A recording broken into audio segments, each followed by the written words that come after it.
but the request a route, request a loco stuff still stands. So whatever you want to see, whether it be a route, whether it be a specific loco, and we'll see if we can make that happen.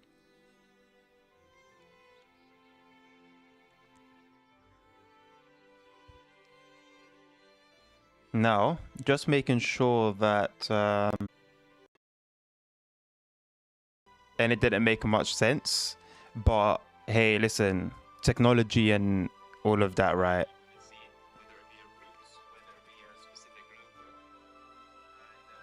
Okay, audio's working fine. So in that case, we'll just get right into it. Let's leave that there. I like having my chat up. I've got my coffee today, so energy levels should be fairly high. But yeah, I am going to probably... What's happening here then?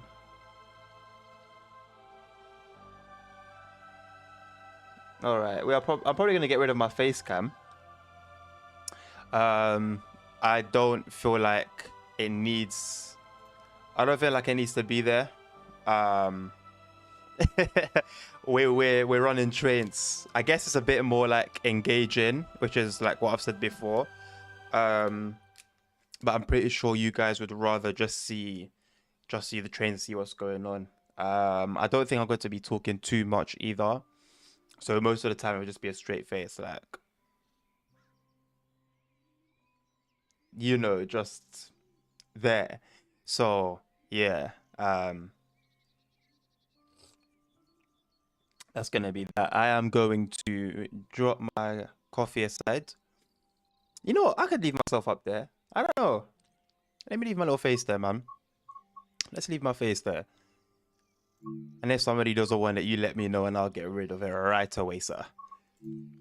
So yeah, like I said, I believe I think this was just an introduction. And today we're actually starting our run. So these are all going to be long.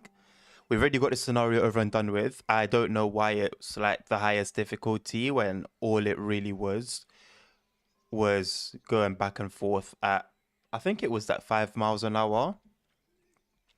Going back and forth at 5 miles an hour again and again and again. So I am going to happily leave that out for this one tonight, and we'll just do the runs. I don't know how much we're going to get through because they're quite long. But yeah, we'll see. We'll see. So the first one, anyway, let's get right into it. Enough talking now. So the first one we've got is our 4 Lima 78 Tees Dr. Felixstowe North Service, which will be taken from Doncaster to Peterborough. We'll see what the coffee effect will be like today. And my game's crashed. There will be no coffee effect because the game's crashed. So let's yeah. Go TSW. You know what? I won't poo on it, only because I'm running like a ton of mods. So if it crashes, I'm not too surprised. And to be honest, it tends to be when I alt tab, and I alt tabbed before, but I'm just starting the game again. Actually, I also think it might be because of some mods I've installed. Probably should have done a test run before going live, but hey ho, such is the way of things. We're going to give it a go. If not, I believe I know what mod it could be. Yeah, I think. It could be a few mods actually. Oh no. It could be a few mods. Let's give it another go. And then you can accompany me in sorting it out. I don't usually show the background. Yeah, okay. So I'm thinking, first of all, let's get you know, right, here you go. Right, so okay, here I am. There's a lot of me's right now. So let's try and figure this out. So recently on my let's see, let's look over here. So let's maximize this. I don't know what I've got sitting there in the background here. I don't know what I've got sitting there in the background. So I've installed a few mods earlier today, and I'm wondering. So if we sort by date modified, so these were the ones. What's the date today? 16th. So I've put in all of these for today. So it could be any one of these, you know. Um, I think I'm just going to get rid of all of them for now. And yeah, yeah, I'm gonna get rid of them. Um, and I trust that where's my recycle bin? I trust that over here we have the ones I removed. Yeah, so I got rid of earlier these. Well, I got rid of that one a while ago. Let's leave that. So let's restore selected items and we should be good to go. We should be good to go. So they should be back here. So let's just refresh everything anyway. Let's load up some Train Sim Mod 4 and see whether that's fixed everything. Or whether it's fixed anything at all.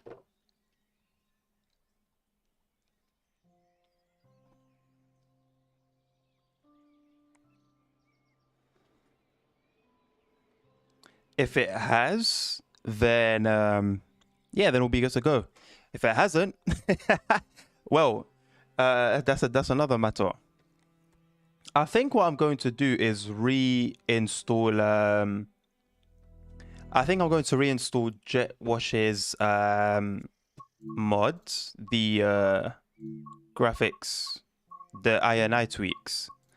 I should, well, I would have had it prior, but I've deleted all my downloads. I had like, I don't remember the exact number, but I had like tens of gigabytes of just download files,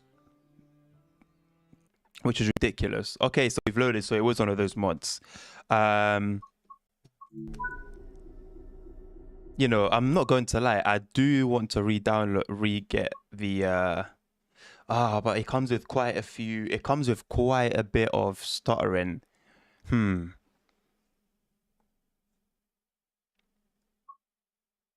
I want to give it another go. I want to give it another go.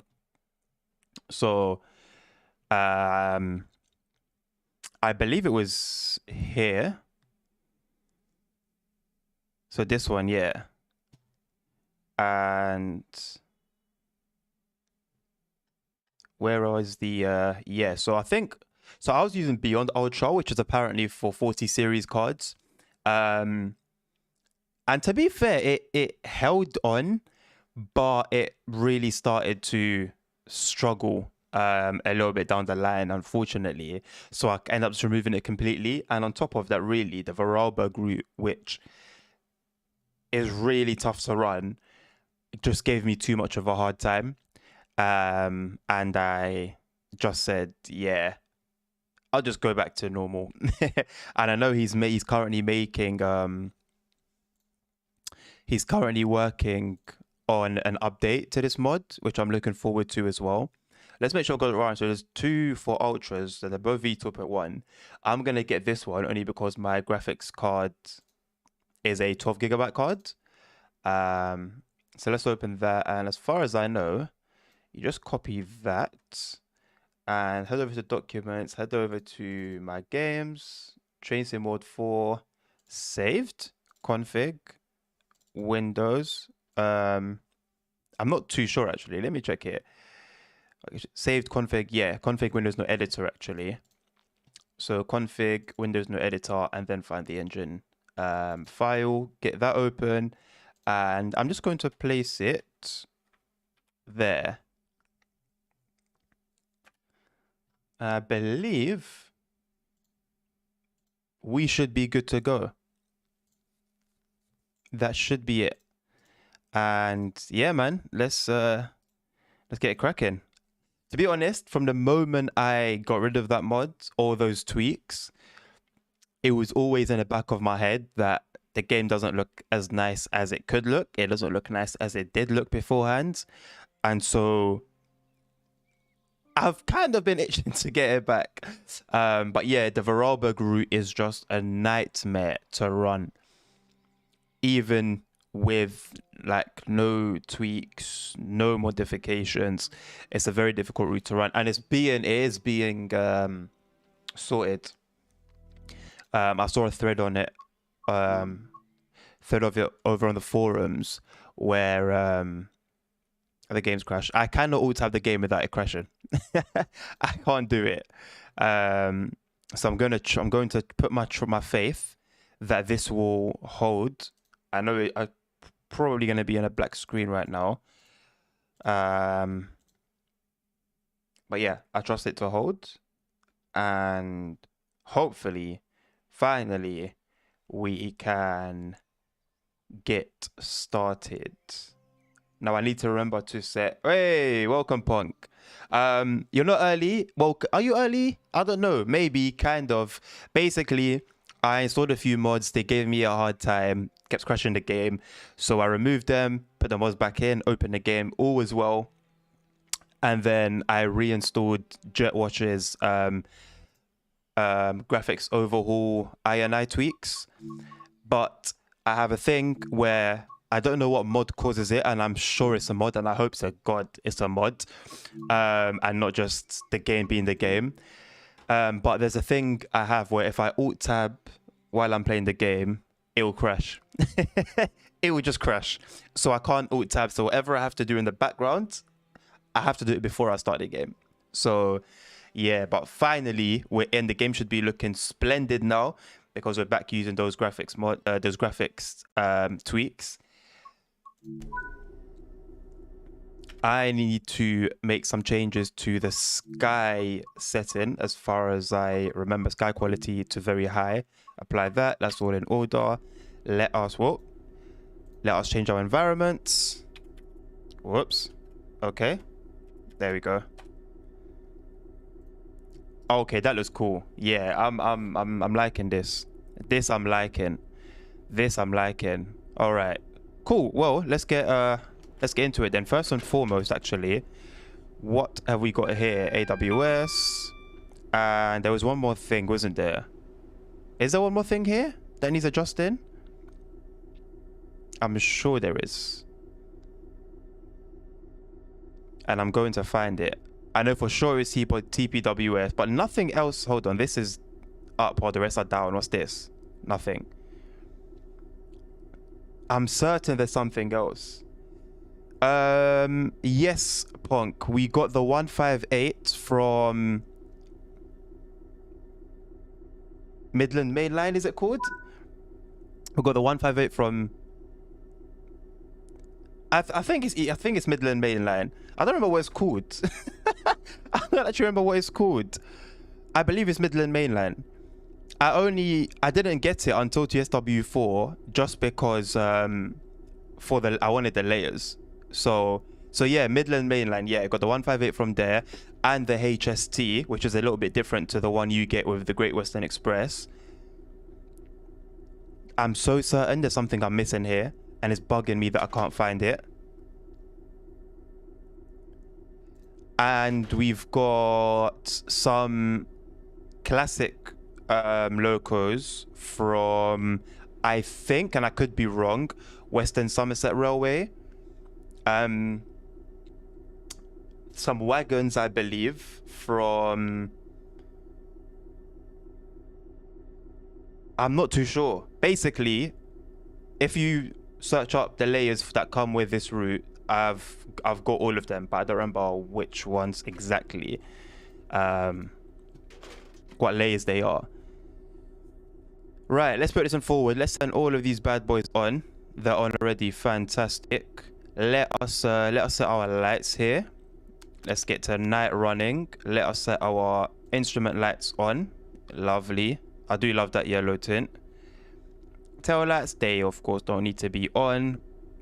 I think so with this one, are your brakes automatically always set? Yeah, brakes cut in. Lovely. All right, cool. So we're good. DSD is isolated. I knew it. Right, DSD. Basically, you got over here your sort of information. So if anything's not done, not activated, it will show up here with a red light. So we've got AWS. Wheel slip, I guess it will come on if we're getting any wheel slip, if there's any faults for the brake test. There's a light as well. But for now, we need to turn our DSD on.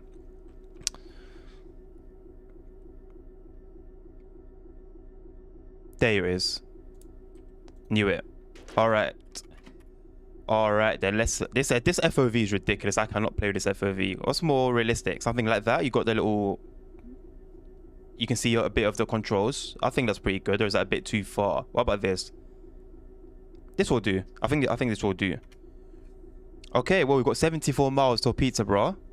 I actually don't know whether we are going to be letting any trains pass.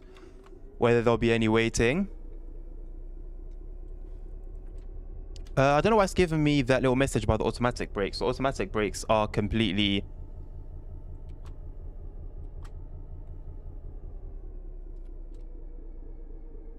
I believe the brakes are released, unless it's still releasing throughout the carriage. Throughout the train. We'll give it a bit. I'm not sure how to check the brake pressure for the back. The back of the train. Yeah, it's I think almost double the time that the Zuma would do it in Ponk. So should be eventful. Should be eventful.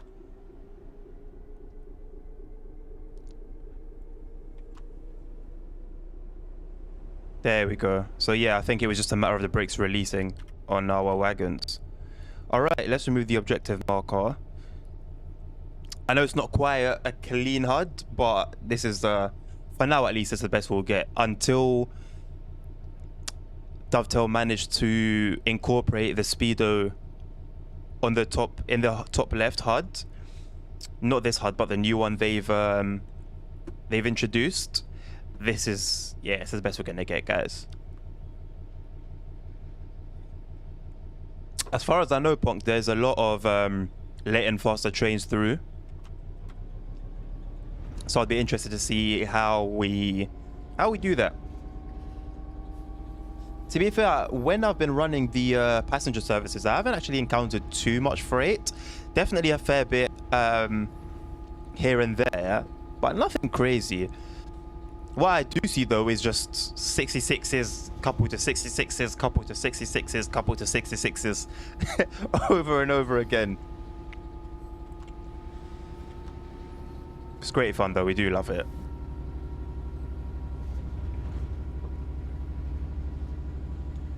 Let's pick up some speed. We've got a 70 limit coming up, which I think will probably be our limit throughout this journey, which actually that might have an effect as well. I just remembered that the Azuma has a limit of 125 for most of the route. So running at just over half.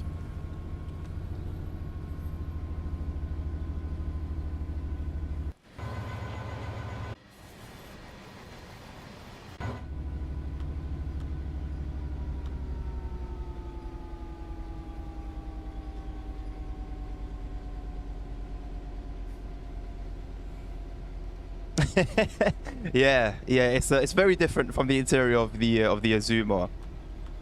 Very different. But you know what? I love the noise and I love the accuracy of the sound as well. Remember when my introduction to Train Sim World was Train Sim World 2, and of course being from the UK, I just had to go for the Great Western Express route. And the Class 66s had such like a very obvious like sound to them in game, and I was like, okay, it's cool, but I think it's a bit exaggerated. And I'd never heard a Class 66. I've heard 66s before in real life, but I've never taken note of the sound, or I don't think I've never heard them idle as well.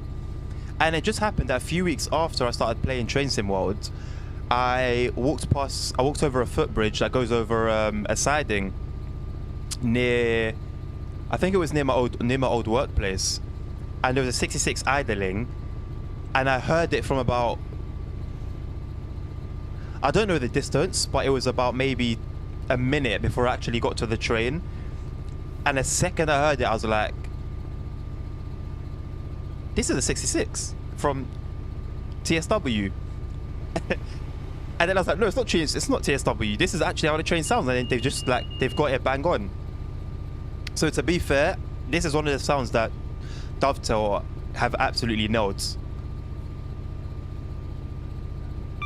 Luckily, it doesn't look like we're having too many issues with stutters. I thought maybe now that I've got the tweaks activated, maybe shaders would need to recompile, but they seem alright. Doesn't look like we're having any issues at all.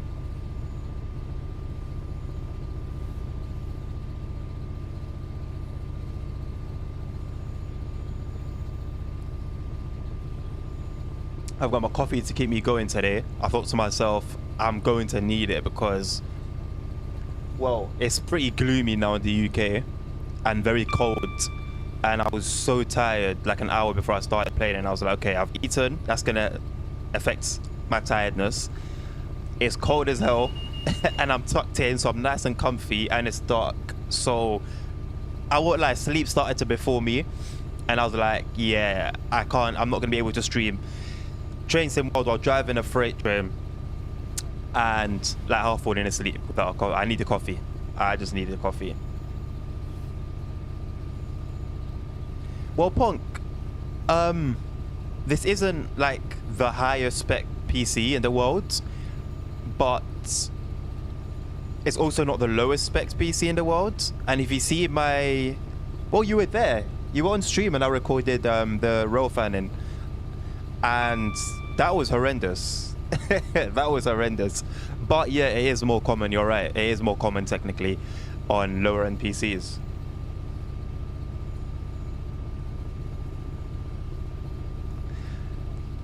I have a feeling that a 66 is built to like take a lot.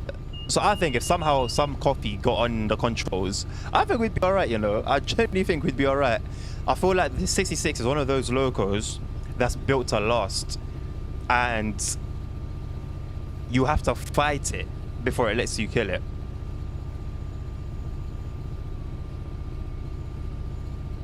And when they built, oh my god, when they built in, am I wrong in saying they were built in Germany? I remember reading something about them, and or are they built in America?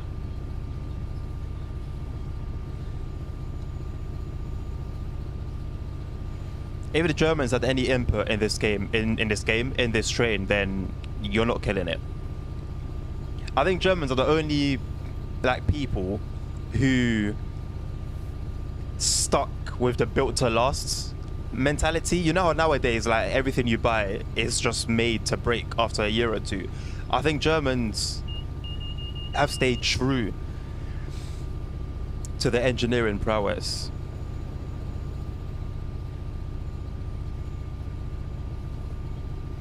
Talking of engineering, my engineering course at uni, the maths is just making me sick. Maths was never my strong point anyway. Why I decided to pursue engineering is beyond me. It's my love of the railway. It's just my love of the railway that's driven me to this madness, and God.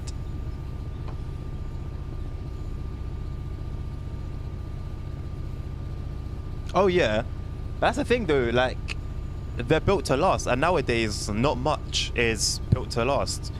It's built to, you know how like with videos, with like video subscription services like Netflix for example, right? That subscription model has taken over everything. That's why you got BMW. I think they made a U-turn on it now, but you had BMW having a subscription service for heated seats. Like this, businesses and the subscription model, it's gone down such a route that I don't think anyone could have vaguely guessed it, you know, would have turned out the way it has. So I feel like everything that gets released now, like mechanically, is made so that you come back in a year's time or 2 years time and say, hey, my part has fallen off. So I feel like now the parts, whether it's a car, whether it's like a washing machine, whatever it may be, coming back for parts is like their version of a subscription service. And at the end of the day, you can't really be mad because they're a business. And regardless of what anybody thinks, there's no business out there that puts the customer first. Because once you put the customer first, and when I say puts the customer first, I mean above the business itself, the business will fail. It will go down with pride and with great sadness from, you know, all parties involved, but it will go down. So we can complain and protest about the state of things, but you know, like for example, even with like microtransactions, I won't even talk about, you know, Dovetail with Train Sim World, but a game like FIFA, what EA make on stuff like points, stuff, I don't remember exactly what they're called, but the points that you can buy for online play, EA make more revenue on the microtransactions than they make selling the main game. So it sucks, it really does suck, but it works. And if it works for them, they're not gonna stop. It's like everyone complains about, you know, all the DLCs and the new iterations every year that Dovetail do. And it's like, the complaints are very, very valid. But if they make more money like this, they're only gonna care so much about what we say as customers. And then you have people saying, well, pay with your, you know, what's the words? Something with your wallet, like protest with your wallet basically. As in, don't buy the game if it's a problem. But people aren't going to do that. People are going to buy the game. And so it's a never-ending cycle. So when you have companies like SCS Software with Euro Truck and American Truck Simulator, just be grateful. Nowadays, just be grateful, because it's not like you can't even expect that anymore. Expect decency from a company. But anyway, enough waffling. Let's enjoy the 66 trundling along.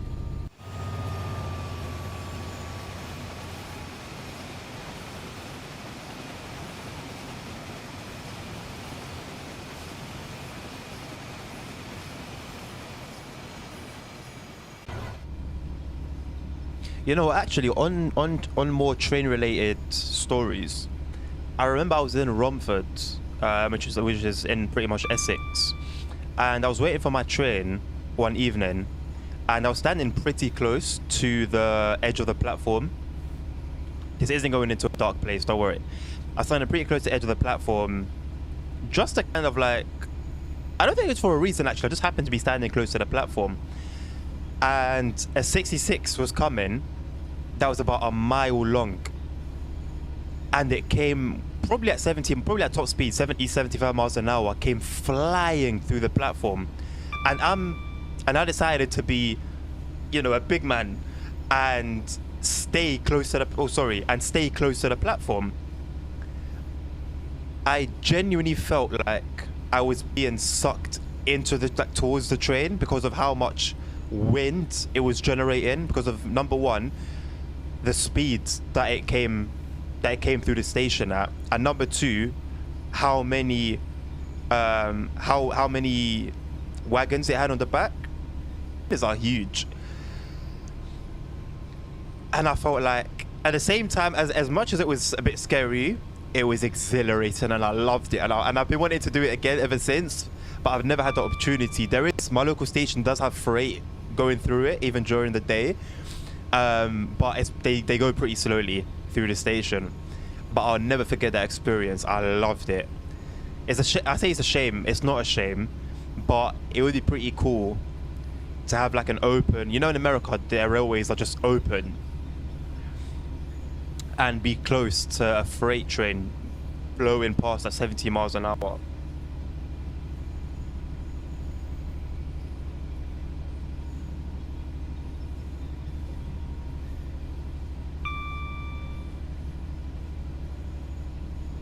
But see, Pong, that's the thing. So I'm assuming you mean a system where you earn through playing, right? So on the one hand, I feel like that will engage people to stay playing the game, to get people hooked on the game, because it will be grindy. It won't be easy. If it ends up being a thing where you can buy real stuff with the currency, it will be hard and it will take a lot. So on the one hand, they'll have people playing, which probably makes it more likely that people will buy DLC. But on the other hand, you're no longer spending money. And I think as a business, if you were running Train Sim World, would you rather choose route number one, where you're guaranteed to earn currency, real currency, pounds, dollars, euros, whatever, from people for your products? Or would you risk losing money but having more engagement? And I think it's easy as a customer to say route 2 or route B. But if you're a business and your sole focus is revenue.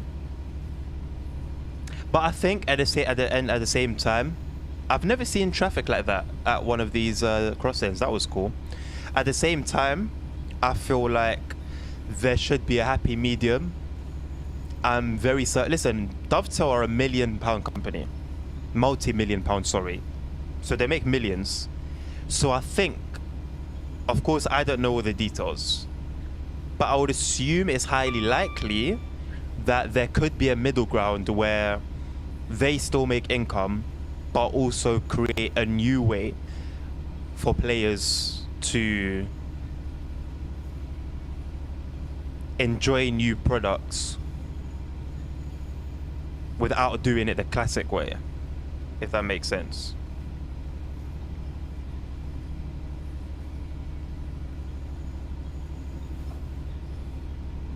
Oh, I didn't like that. I didn't like that at all.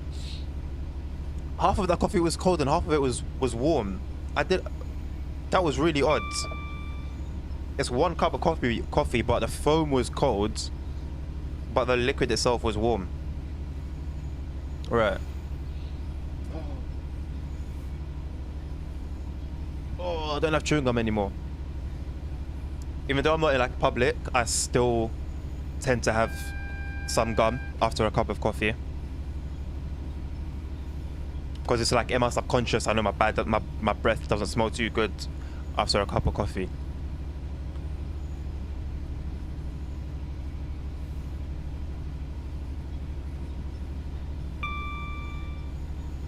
You know what? We're going along pretty nicely here. This is cool. It's been smooth so far. I like this. The thing is, it's not too late in the night. It's not even 9 PM in game. And somehow we happen to just not be in the way of any passenger services, because I'm sure we've passed quite a few sidings where we could have pulled in. But we've just continued to trundle along. If game audio is too quiet, please let me know. Or if you want it to be louder, please let me know.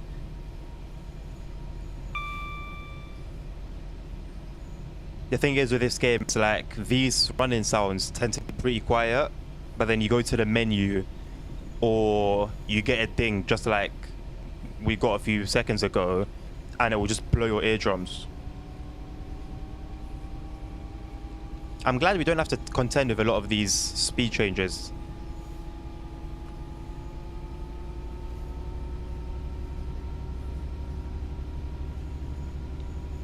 I had an interview to work in a yard actually.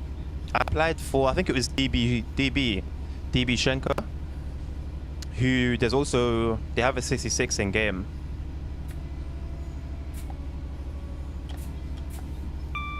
There's a DB66 in game, and I applied for it and actually got in. They invited me for an interview, but I just started my now previous job, and to be honest, I actually didn't see the I didn't see the email until it was too late, unfortunately.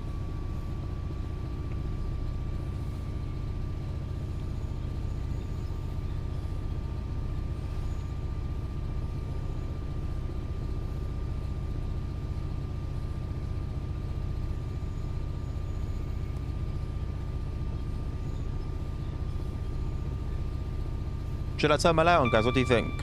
For your viewing pleasure. I like this, how it is now, because it's very immersive. But if you guys want to see a little more, don't be afraid to let me know. You know what? I don't know if this is going to be mirrored. I don't know if it's going to be mirrored, but it's 2058 right now in real life time. And it's 2057 in game. That was completely unplanned.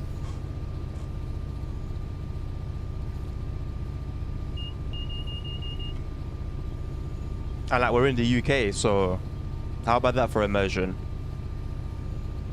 Let me know how my audio is as well, because like my microphone, because yesterday's shenanigans made no sense to me, man.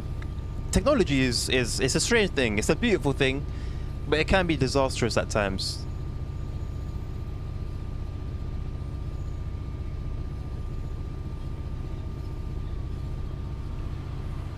I wish we could see sparks and arcing effects from AI trains. I believe that only happens on our own trains that we drive.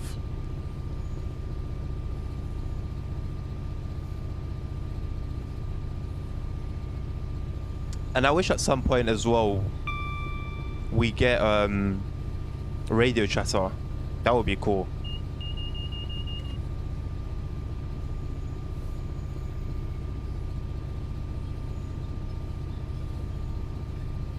But what are we saying for that? TSW5?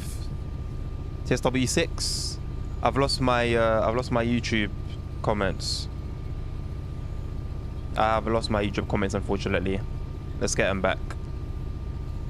I need to watch my speed as well, because we are on a downhill and we're in a 0.3%, which isn't too crazy, but we're in a 0.3% downhill gradient. Punk, if you're on, I don't know how it is on console, but if you're on PC, there's a setting for it. You go to options, settings, general, not general. Where is it?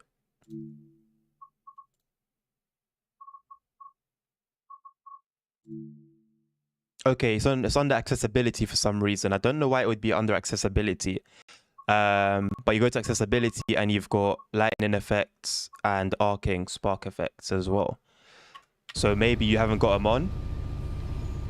But remember that it's also not it's not constant. It's not like constantly on.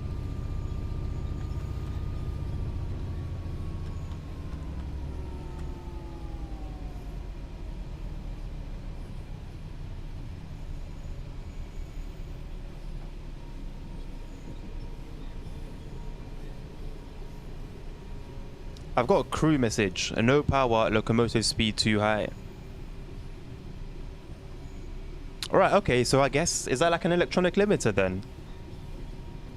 Let's slow her down a little bit and see if that message automatically goes. I know on the previous 66, the one that came with the Great Western Express, with that unit, I think you could get up to 80 to 85, I believe.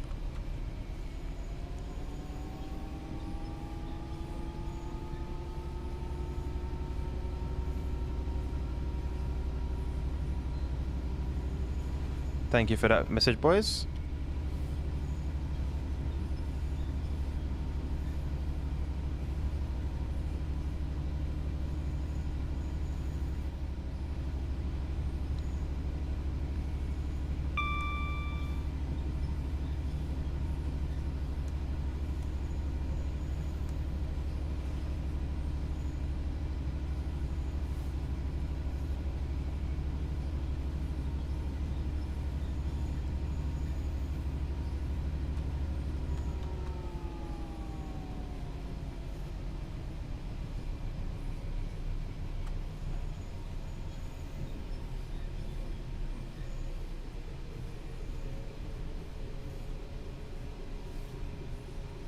I love the audio.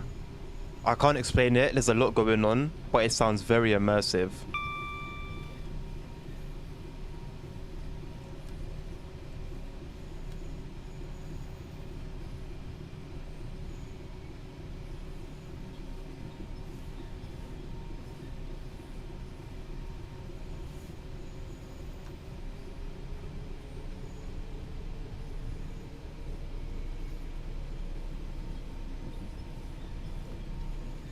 Just over 50 miles to go.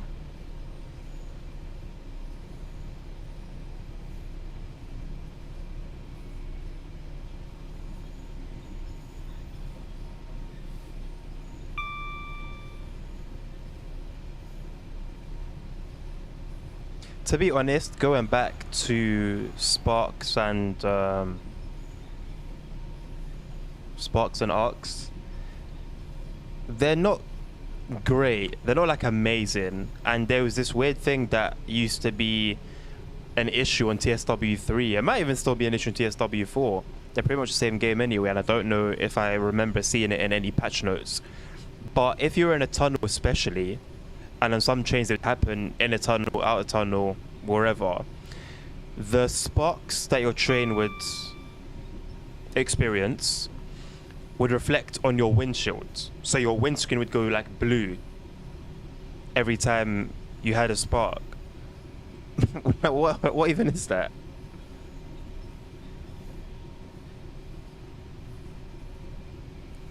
I wouldn't be surprised. Well, I mean, what's the word? They have a hand in Tram Sim. They're not developing it, but I think they're helping retail it. I'm not sure exactly what the deal is.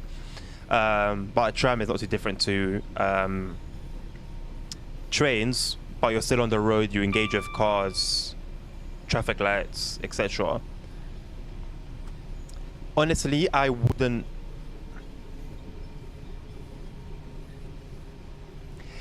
If it's made to the same quality that Train Sim World is, I'd be interested in it. But I believe there's no way that they can achieve this level of quality. And bear in mind, the level of quality is not perfect, but it's enough. I don't believe they can achieve this level of quality without it having a bearing on this game. Like, there'd be less dev time on this game, less bug fixing, less... I don't want to say less DLC, but there'll be less time spent on this game. And I don't know if it will be worth the trade-off. So I'd rather they stick to TSW. And it's, once they not perfect this game, that's a lot to ask, but once this game gets to a certain level of quality and is consistent, because that will then show that they have what it takes. It's not just a one-off. So if they're consistent with it, then I think I'll be like, okay, would be nice if they could delve into the truck sim scene or taxi or bus or whatever it may be. There's a taxi one coming soon. It's set in Barcelona, but on a 1-to-1 scale of Barcelona. That piques my interest. Now, I don't know what... I think it's running on Unreal Engine 4. I'm not too sure. But I don't know what the physics are like. I don't know like what the sounds would be like, for example. I don't know what quality it really has. But it piques my interest because of the 1-to-1 scale. 1-to-1 scale of any major city is I don't know how optimization is going to be. That's not an easy thing to run. Unless you use really, really, really smart techniques, I don't know how they're going to achieve good optimization. And I think they want to incorporate multiplayer into that as well. And I don't know, man. It took SES so long, so long, years and years to implement multiplayer on, you know, the truck sims, and their cities are very, very small. Even with pro mods, some of the Eastern European cities are pretty big, but the European cities are still relatively small.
I wish we could hear more of the horn from the inside.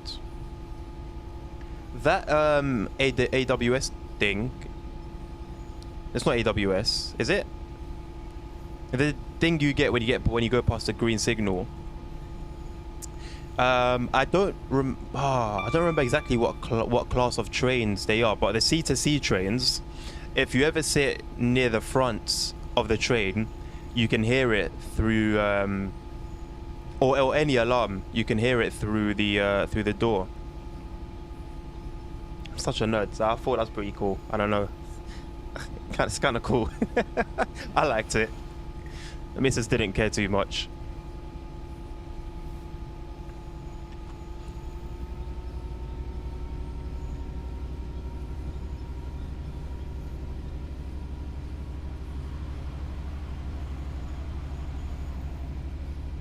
I can hear more of the opposing trains than I can of my own horn. Right, so I wonder if these signals are going to... I'm going to have the same experience that I did when driving the passenger services, where... Okay, no, this is a real signal, okay. Where you just get the yellows, and as soon as you get to the yellow, it just turns to green. Or you go past the yellow, and then the next signal, which was yellow, turns green. But no, we have actually got a red here. So I wonder if we're going to stop at a siding or a... must be a siding.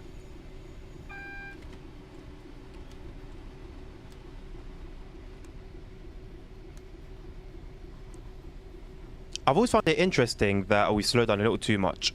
I've always found it interesting that you get a double yellow and then a single yellow. I feel like a double yellow is more like an alert. Like, it's... I don't know if it will make sense, but it's like louder than a single yellow. So I remember when I studied railway engineering and they taught us about signals. I didn't know about signals before then. That was a little bit confusing for me. So we're waiting for our brakes to release. Quite a way away from the signal, but whether we're close, whether we're away, the signal is still red. So unless it's like an approach control type signal.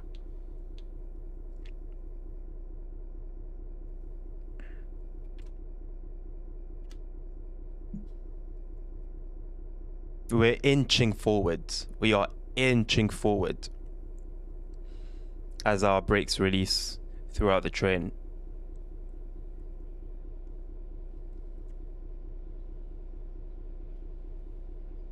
To be fair, it's a much faster process than what you get with the German trains. German freight, to sit and wait for the brakes to release, you might as well put a movie on, get a bag of popcorn, and you'll be lucky if by the end of the movie the train's ready to move.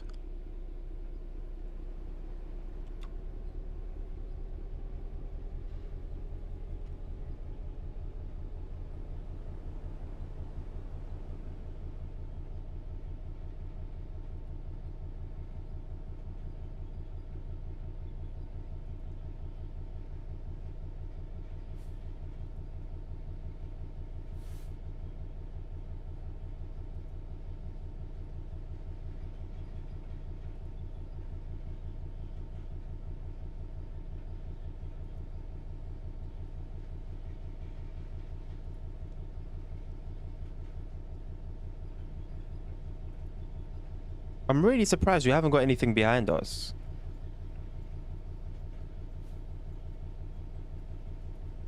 You usually get that with scenarios. But on a regular timetable run, it seems quite weird to me that there's just nothing behind us for miles. We do have a train, but it's miles away. And we've got a green signal, so... That's our cue to get the power going. I mean, to be fair, I guess I don't know how far the train in front of me is.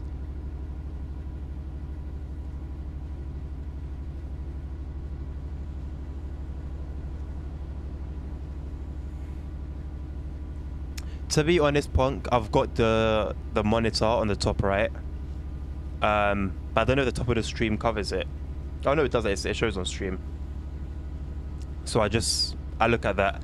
I know I shouldn't, but for like American roots, I don't understand how that system works, how the American signal system works.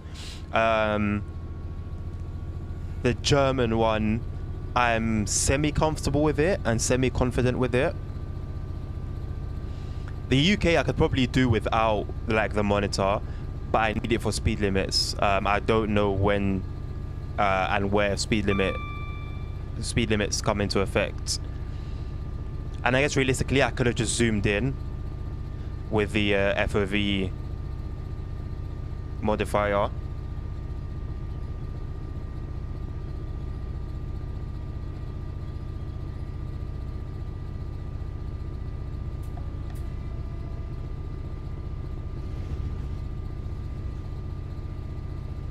Oh, I wonder if I missed a train going past that junction. That would have been really cool. I hope I didn't. No, I don't think it was that, because we've got a yellow coming up, so it should be a train ahead of us.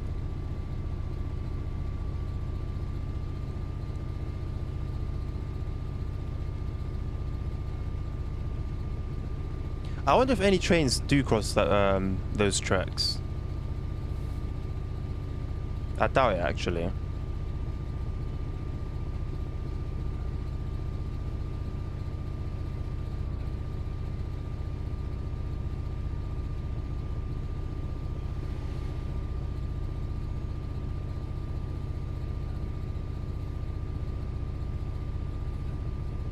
Yeah, I guess there must be a train not too far ahead of me then.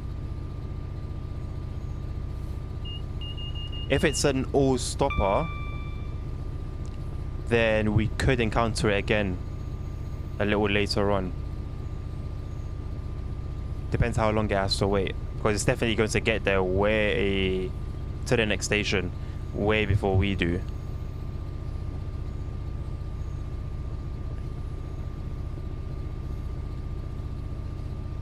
Is this unit to our left like a backup? Because it's always there. Or is it like a rush hour? Did he include it into the timetable for rush hour purposes?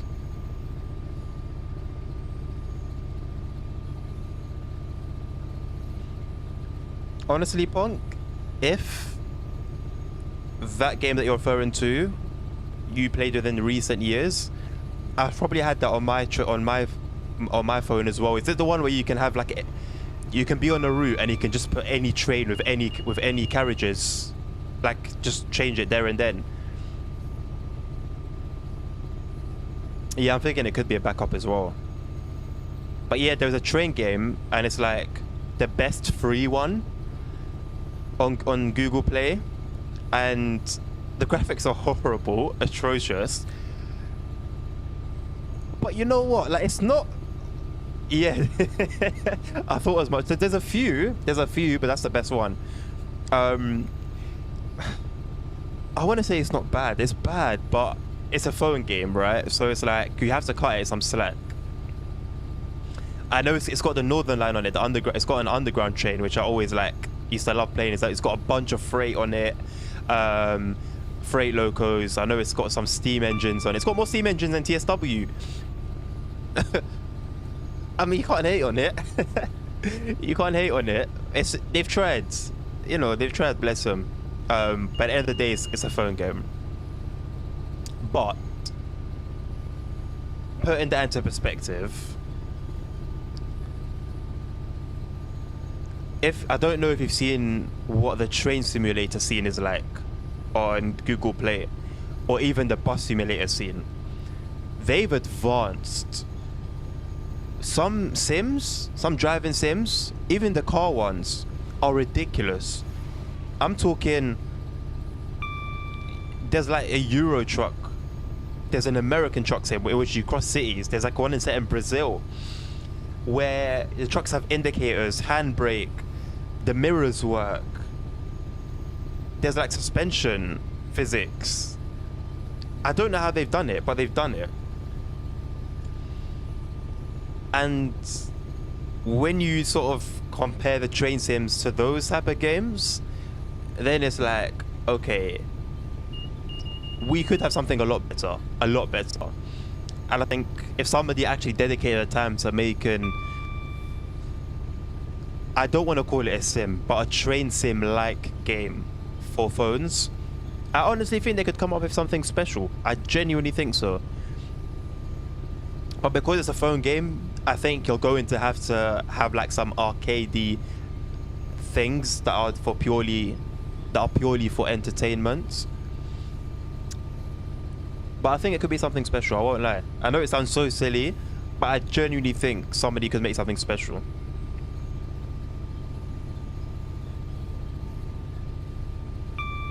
And a lot of them are just cash grabs. A lot of the train games are just cash grabs.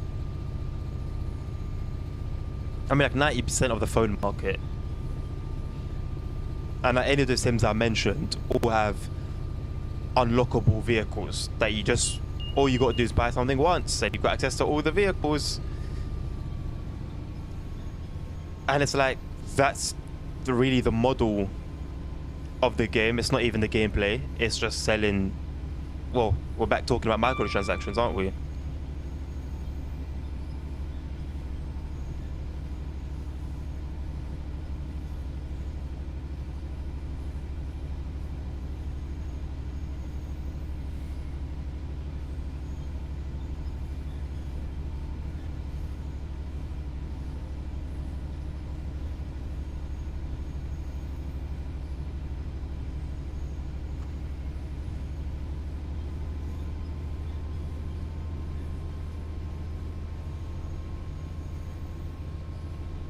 I'm interested in what Dovetail are going to provide us in terms of scenarios in their upcoming DLCs, because the ones for these 3 routes were pretty good. Pretty good is subjective. They were better, I think, better than what we got before. And I wonder if it was just a, hey, look at our new routes type of thing, or if they're actually going to be consistent in delivering a new type of quality. Big ask.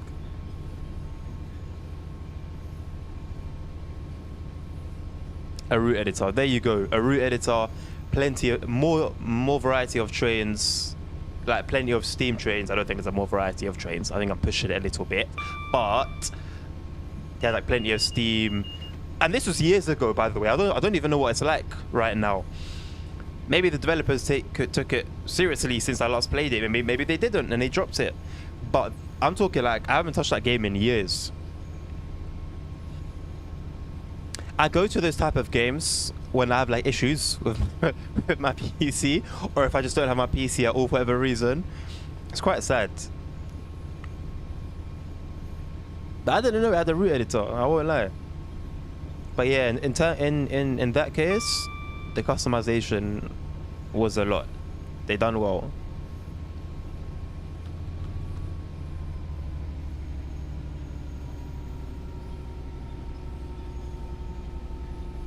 Man, we've come so far. I remember I had a let me see if it's the right one. It was a Nokia phone, and it was like a slide up phone. It was 60-something 6700. Oh my god, that's what my dad had. Not that, no. Whoa, what was it? I don't remember it. Basically, it was a slide-up phone. And I remember I used to search the Play Store. I don't remember what it was called then, but whatever the Play Store was back then, for like driving sims, driving games. This was like over a decade ago. And there used to be these like this like cartoony one. But for its time, it was incredible. I feel like it would rain, it would snow, and all it is this 2D dashboard of a car, and you just going left and right, like those old style arcade games through traffic. And you could stop and you could speed up. And then you see what we've got now, and it's like what we used to have on PCs in those days, we now have on our phones today, which is just wild.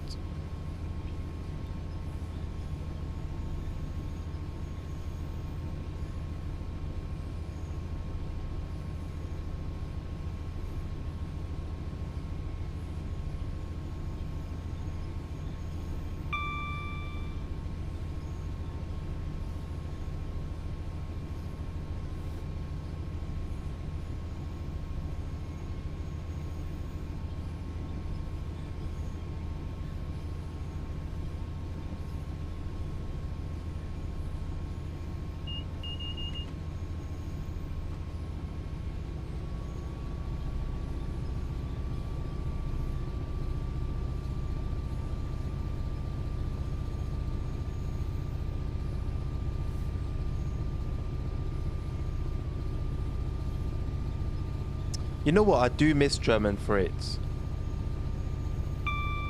I do. It's like a love-hate relationship when it comes to it, but I do miss playing with German trains. I wouldn't classify Vorarlberg as German. I know it's half German, half Austrian, but I wouldn't class it as like a proper German route.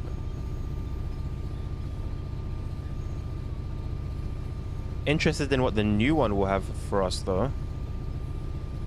Not sure if I'll buy it, but I guess I might. Why not? I can get some scenarios out for you guys.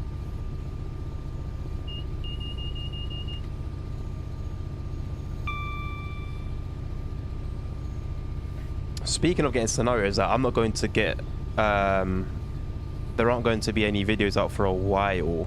I'll just be streaming. Usually I'll have 1 day for recording. I'll record all my videos in 1 day, and then I used to edit them in the same day as well. Edit them, make the thumbnail, upload them, and upload all the details and title and description. I don't use the description, but the title, tags, everything. I used to do it all in 1 day, but I'm going to set a day for recording, so record everything, whether it's cars, trains, whatever. Then have a day for editing and uploading and thumbnails and everything. And then I don't know what my point was, but this week I'll be able to record. I love the reverb. I'll be able to record, but I'm not going to be able to edit until almost 2 weeks time, just under 2 weeks. So there won't be nothing for a while, but I'll be streaming almost every day. I should be almost streaming every day. I've got myself a little schedule now, and once that's concrete and I know I can stick to it, I'll advertise that.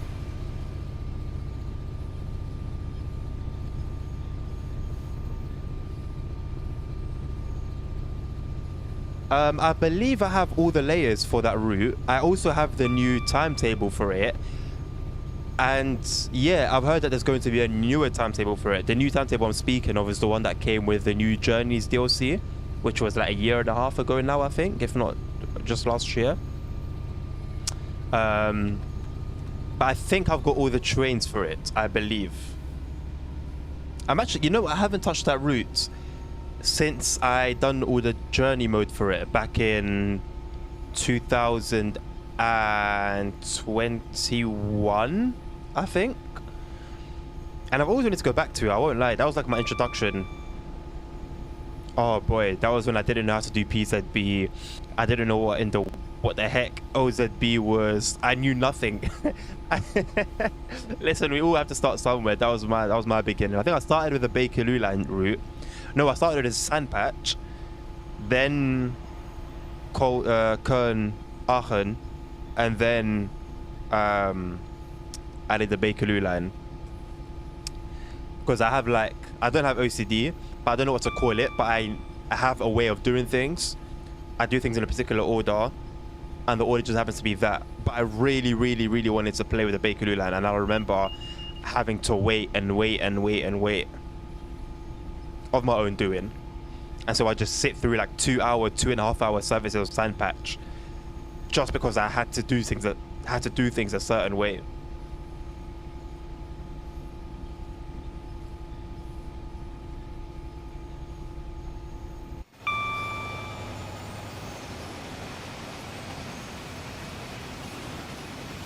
This was what my experience was like, being on the edge of a platform, except that the train was like right in front of me, flying through this. Oh, it was amazing. It's like a roller coaster. I loved it.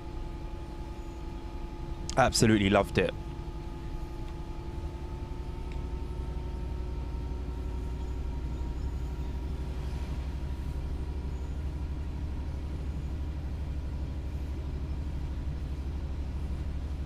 I wonder if at night, when like after hours, if freight trains go through stations a lot faster. I'm talking the ones that have like a 20-mile-an-hour limit or 30 limit going through stations. If that limit gets unrestricted during the night. Would definitely be more efficient.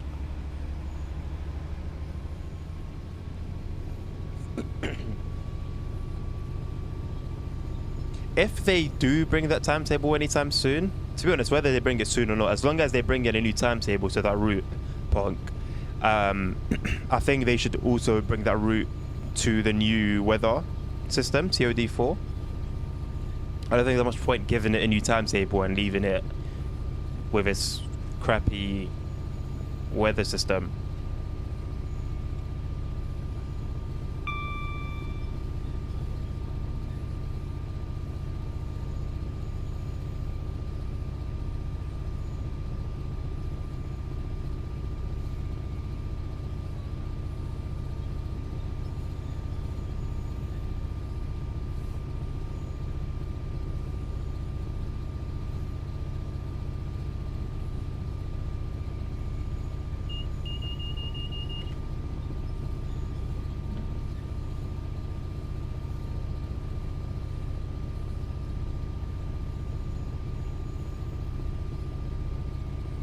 I'm just surprised that we haven't been asked to stop at any silence.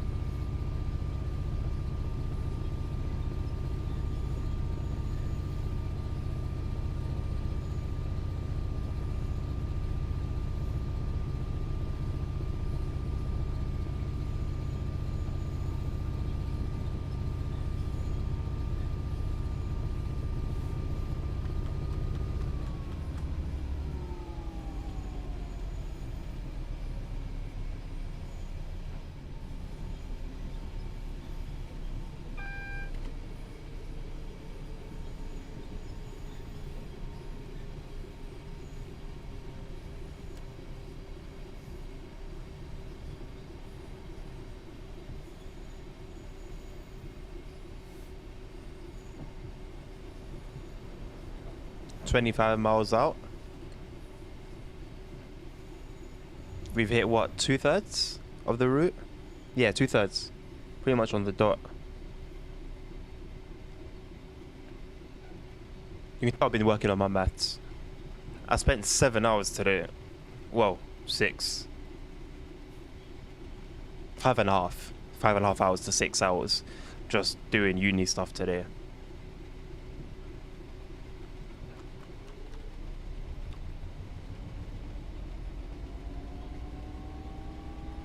It sounds like it's raining.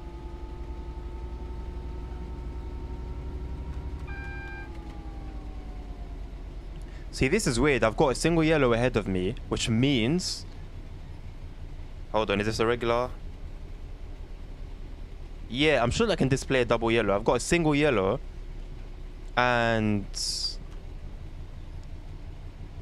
I haven't got a red straight after, so... Yes, Adam. My guy, man. How you been, bro?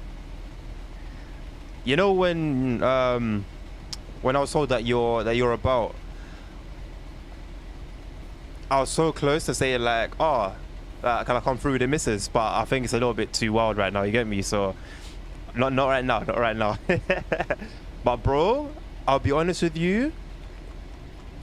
You know how I've taken, what, a 5-year... It's been about 5 years, isn't it? Since I last went. So, I've come back and the first day, bro, the first day of the course, I'm doing railway engineering. The teachers are going through stuff that everyone should know already because a lot of people are coming from A-levels or coming from college. So we went through all the A-level and college level stuff and even some GCSE level stuff, bro. And the teachers are like, yeah, you know, you guys should know this, so let's skip. You guys should know this one too. Quick, skip. Oh, this one, yeah, skip. Bro, and I'm there like, what is this? Like, you lot are skipping over this like it's nothing. And I don't know what it is. I don't remember what it is. Because even when I went to uni last time, I didn't focus. There's a reason why I dropped out. I wasn't playing it. I didn't like give a toss about uni when I was going last time. So I didn't learn anything then. So my last proper education was college. Bro, I left college in 2016.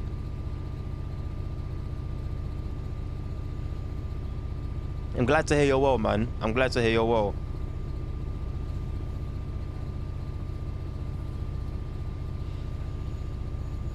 So yeah, man, it's going well though. I'm having to do like extra work. Oh, we're pulling into a siding. We might have to stop at some point soon. But yeah, it's going well, man. It's taken a lot of work, a lot of energy. The stuff that I'd learn from uni itself, from going in, it's not enough. You know, we do like one subject a day, or one. No, not sorry. Well, not one subject, one topic. So we'll do like, if we're talking, for example, maths. If we're studying algorithms, we'll do it for one day. If we're doing radiuses and areas and circumferences and stuff like that, we do it for one day, and we move on. So I have to do work at home as well. I get 2 days off, and I'm gonna schedule maybe 3 hours, 4 hours of just work on my days off because yeah, I'm gonna need it, man. I won't lie though. We got some quizzes that we do online. I've just been using ChatGPT. I'm not gonna lie. Bro, no, first year, foundation year, bro. Foundation year. I wish it was first year that I was having these struggles with. I'm doing foundation again. Because, yeah, man, what's it called? The points, UCAS points. I was off by like 10 points or something dumb like that. And they wouldn't allow me to start into first year. But I'm happy because, like I said, I've been out of education for so long. So I kind of need to go through the basics again. And to be fair, when I put my mind to it, I get it very quickly, very, very quickly. But it's just, yeah, man, I haven't been out of education for so long and going back, it's like I'm starting from scratch.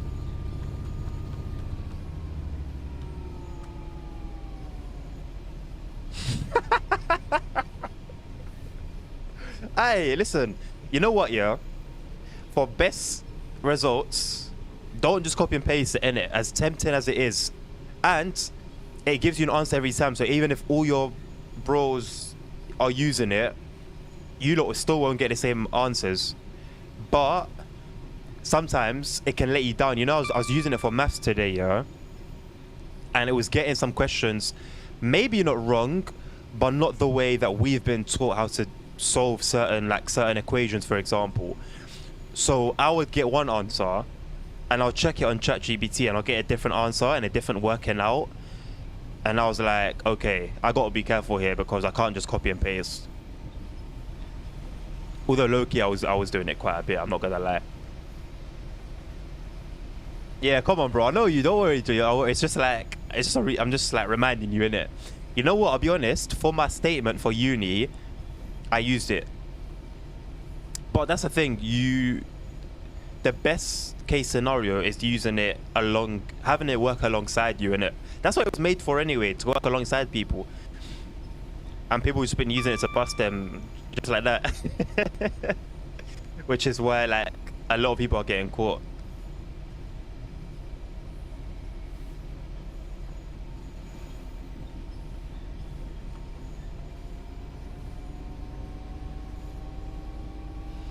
That's the thing, Punk. It can be detected if you just straight up copy and paste like your answers. But what it's meant to do is work with you. So like you read it and to be honest, all you do is you write it in your own words. So you take what is given, you write it in your own words. And in doing that, you'll know whether it's got something wrong or it has a way of talking. So it will say, for example, oh, I'm only a computer, so I don't know da-da-da-da-da. Obviously, if you write that, you're going to get caught. So when you take it and write it in your own words, you eliminate like the obvious stuff like that. But it's a tool. Really, it's a tool. It's not a hack. It's not a system made to use for cheating. It's a tool. Like if you use a hammer, for example, a hammer is a tool. A hammer won't put the nail in the right place for you and hammer it in. A hammer will just hammer. You still need to put the nail in the right place. I don't know if that's a good analogy or not.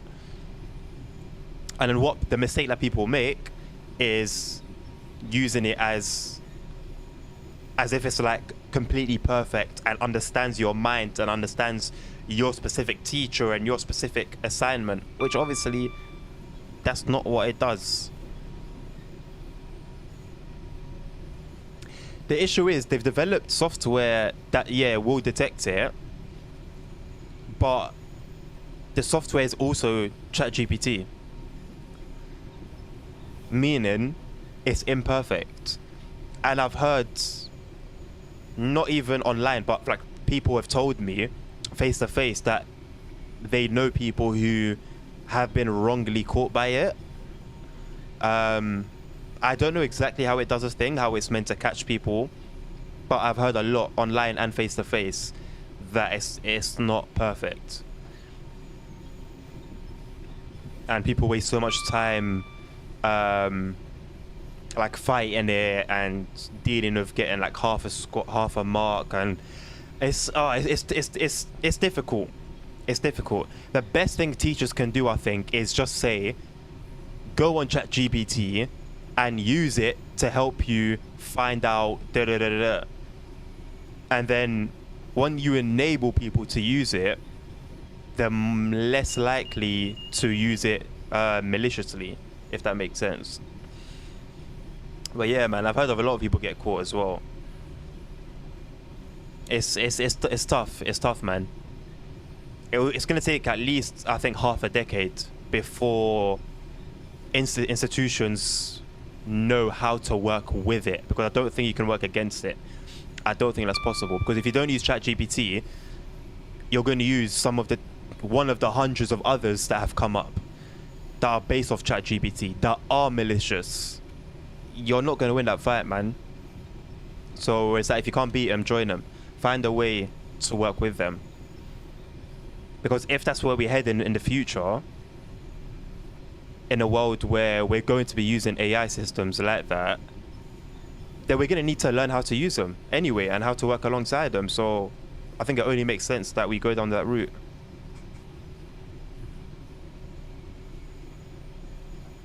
But yeah, the early stage of any big tech, it's always going to be messy, and it's always going to take time to mold with society.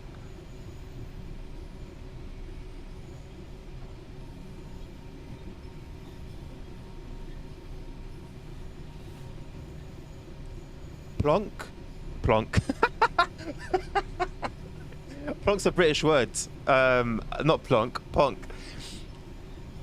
Honestly, try it.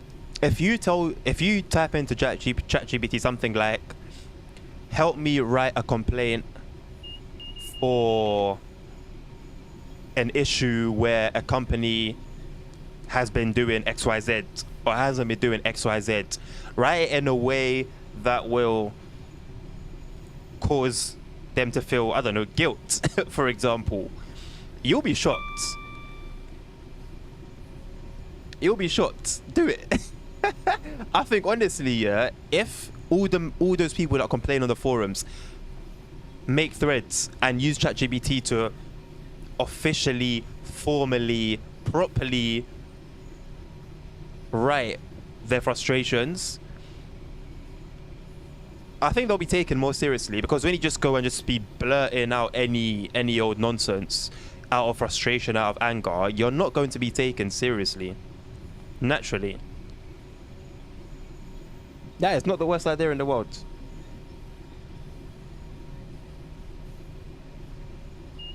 Completely off topic, I finished Red Dead Redemption 2 yesterday. What a game. What a game, man.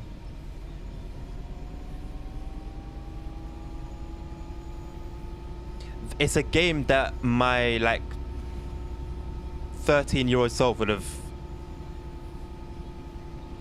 probably sold a kidney for, man. Probably sold a kidney for. That level of realism and storytelling and the lot. Yeah. That was my thing with games. I always wanted realism. Adam will tell you. He's known me for a while. He'll tell you, man. Driving games, I've had a steering wheel from early. All those Euro Truck Simulator, American Truck Simulator, we've been there from day one.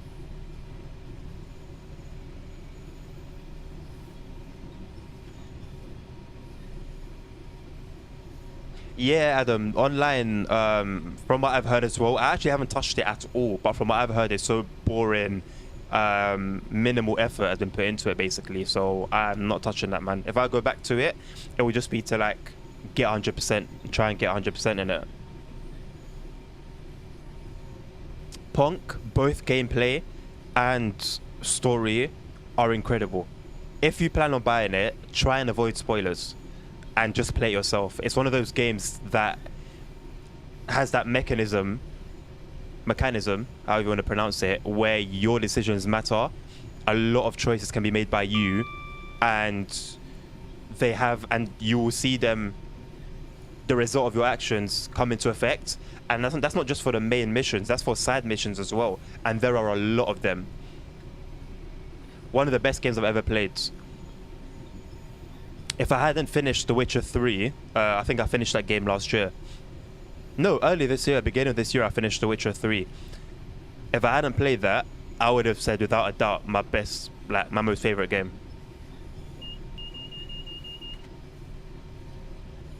Yeah, but it makes sense at the minute, man. Like, you can't, when you can release flying cars with rockets in GTA because it's set in modern day, they can't do that. What's the most that you can do in Red Dead Redemption if you were to offer like a DLC? What, a new wagon, a new horse? It's like they're doing some Halloween thing right now. It comes up when you first start the game.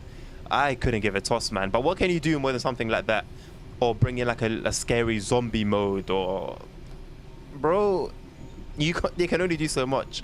So I'm not surprised that they put all the effort into GTA Online and still continue to do so.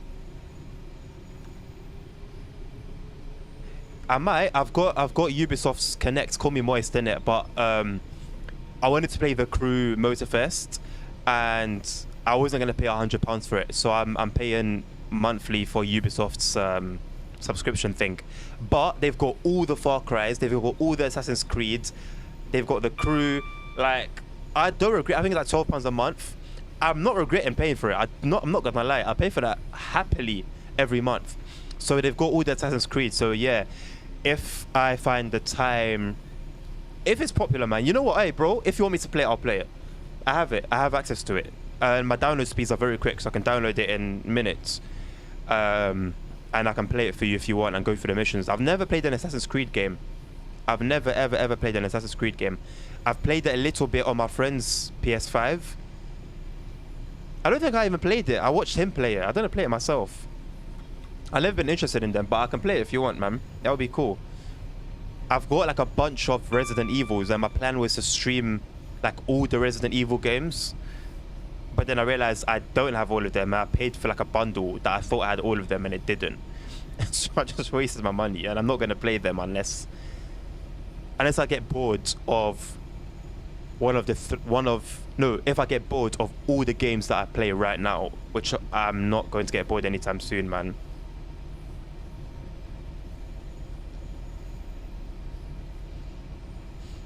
$15 hours, that's even shorter than Need for Speed Heat. And Need for Speed Heat, yeah, was a stinker.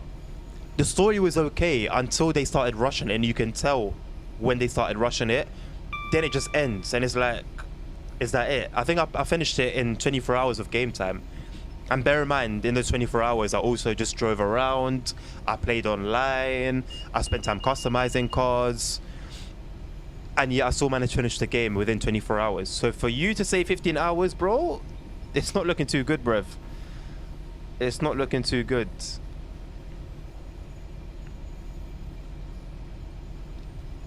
But then, that means it wouldn't take me too long to make like a series on it, like a playthrough, which I honestly wouldn't mind.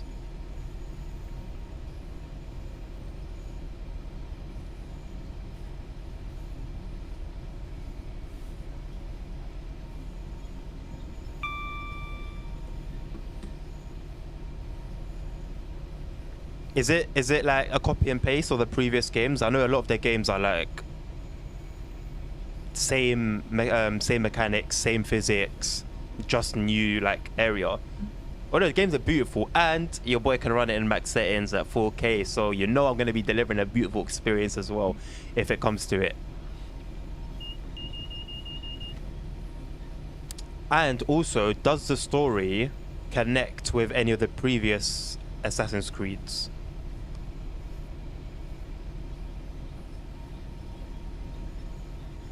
I have a thing where if a game connects with a previous iteration, I feel like I have to play through that iteration first. But obviously, I wouldn't overdo it. If I need to play like the whole series, I'm not going to do that. I do want to play the Far Cry series though. Far Cry has always been a game that I've been interested in. I've always watched like playthroughs of it. And when Far Cry 6 came out, the processor I have now in my computer, at one point they had a deal where you get the game for free when you buy it, but I didn't have the money for it at the time, so I missed out. And that was when the game was new, so I was thinking to myself, oh, I really want to get this, get the processor, get the game, and do a playthrough. But it was too late. Like the game's already old by the time I got my hand on it. So, and apparently it wasn't. It wasn't fantastic. it wasn't great from what I heard. It was fun, but yeah, Far Cry's are weird. They're like Saints Row. Very, very arcadey, and you want it to be a bit more realistic, but it's not. Oh, bro, I wish I had a 4080, man. I'm still on my 3080 Ti. It's been solid. I won't lie. It's been solid, man. I've only struggled in the new Forza Motorsport, but that's only because the game is so badly optimized. Other than that, I'm playing this maxed out. I played Red Dead maxed out, which is not easy. Yeah, man, I play everything maxed out. I've got a liquid cooler. Oh, bro, I'm gonna send you a picture. I'm gonna send you a picture now on WhatsApp of my setup, and I'm gonna laugh.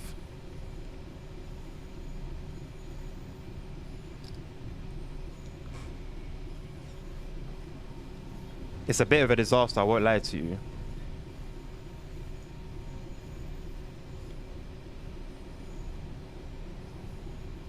I should send it in HD, but you don't need to see it in HD. Don't worry about seeing it in HD. Check your WhatsApp, man. You know what? You know when I'm driving like with my steering wheel and there's a lot going on, a lot of vibrations. The cooler, it falls over, and then the fans start hitting the cables. And I don't know how the fans haven't broken yet, bro. It's dropped so many times.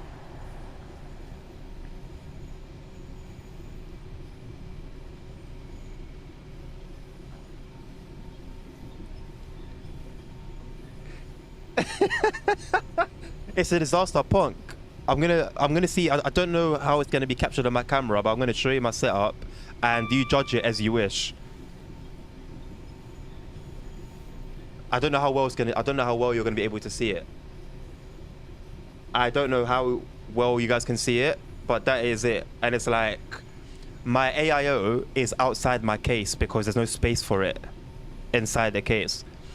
And I've been wanting to buy a new case for like a year. So I might wait until student finance comes in January. Adam, student finance have been busting me, bro. Big time. I got the maximum amount. I've been enjoying. Yeah, that's the thing, punk. I thought to myself, you know what? I'm going to spend money on a new graphics card. Let me get something. And this is like my general mentality for a lot of things. If I'm going to spend a good amount of money, it needs to be for something that's going to last. So I'm not planning on buying a new graphics card until maybe the 60 series. If not, then 70. I'm sure this will last me until then. I'm certain. So the red box is basically my microphone. It's got USB, so I can use it. I can plug it into a USB, but the sound quality won't be as good. So I'm using an XLR cable, but you can't plug an XLR into a computer. So the XLR goes into the box, the red box. The red box goes into my computer. And it's good because I can control my volume, my microphone volume from that box, so I won't have to mess with anything like software wise.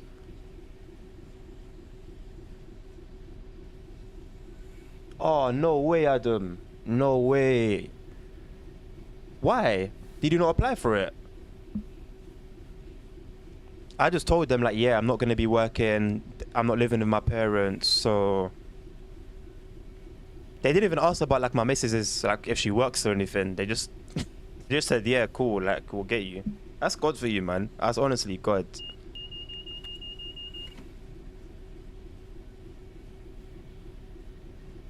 Honestly, Punk, unfortunately, pardon me, Nvidia are prioritizing AI stuff.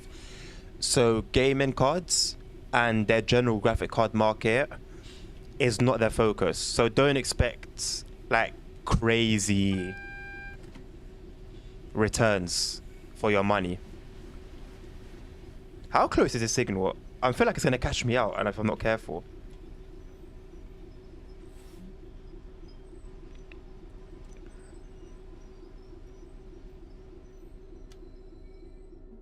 Mr. Signaler, where's my phone? There it is. Thank you very much, sir. Maybe I didn't need to stop. I didn't need to stop. But safety first. I think in the real world, you have to stop regardless before you contact the signaler. Unless he knows you like that and he does you a solid.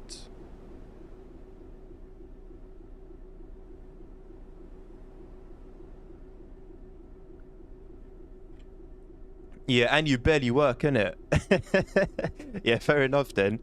That's probably why though. I think they check because you give them your national insurance number, innit? And from that they have like all your work information. So I'm sure they checked it and they saw that, yeah, you're alright, you're comfy. The Radeon graphics card, I've heard a lot. I've heard that they're doing numbers now on Nvidia from what I've heard. But I haven't seen any reviews or I haven't really looked into it myself too tough. The thing is, when I was working, it involved a lot of just sitting down and doing nothing. So I'll just have YouTube video playing after video after video after video. And so like I'll just be seeing all the tech stuff. And now that I don't have that time anymore, I'm not really like clued up. But I've heard here and there from little birdies that, yeah, AMD are wiping the floor right now with some Nvidia cards. And it makes sense. I don't think AMD are focusing on AI. So they're still putting all their efforts into just regular graphics cards.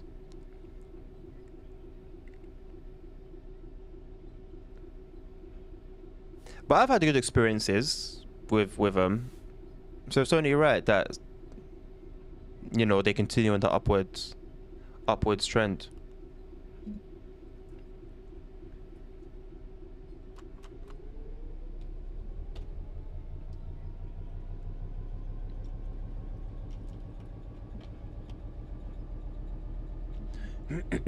Hey, this was a long one, you know.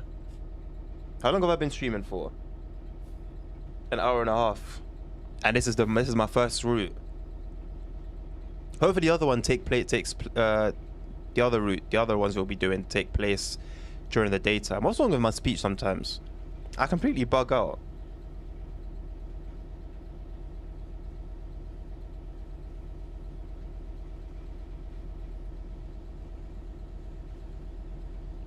I'm not sure about apps, but I know they have. I know sometimes they'll give you a game, but then so do AMD. Both AMD and Nvidia, they give you games when you buy their graphics cards. It depends when you buy it, but nonetheless. But if you're talking like proper applications, like AI stuff, for example, engineering stuff, I'm honestly not too sure, mate. Honestly, not too sure.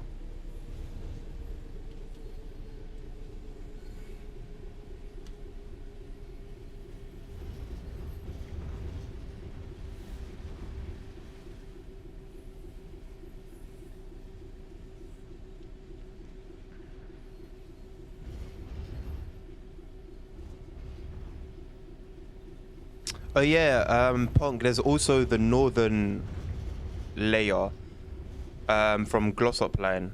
Glossop, Glossop, Glossop line. Yeah, there's a layer for that as well. But that's interesting because I tried to get onto a train the other day.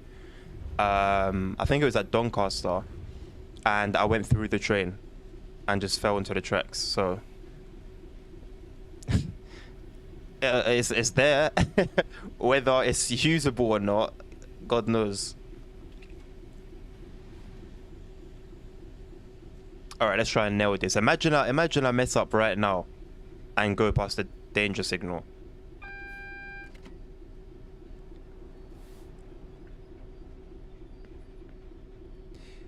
With some trains, Punk. Hey, is the guy carrying a suitcase? That's kind of cool. I don't know that was a thing. Yeah, so some trains you can hear like the track, and okay, so I'll give you an example of what I'm trying to say. There was, I don't remember what train it was, but it was one of the German freight trains, and it rode practically silent. And it's like you're driving a train that's however many tens or even hundreds of tons on metal, and it's silent. And it's like, then you have something like this, which is done very well, actually, very, very well. I don't know if I've got any mods. It might be a sound mod. I think it might be a sound mod. But listen, mod or no mod, I'm just happy to have some decent sound. But even stock, the 66 does sound good. You can hear like the joints. It sounds like you're driving a big chunk of metal.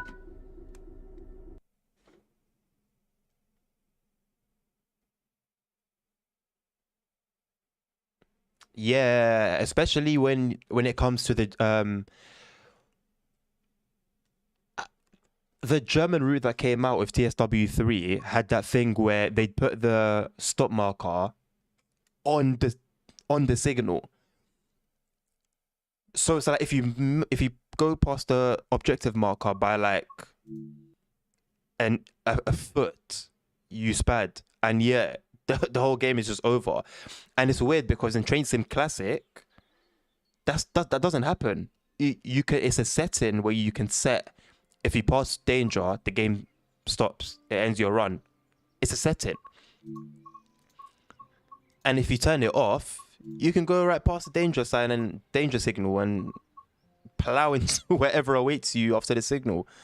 But it lets you do you. I'm not sure why. Honestly, they've made some very weird decisions with Train Sim World, stuff like that, on that sort of level. They've incorporated stuff that didn't need to be a thing and have made it a thing.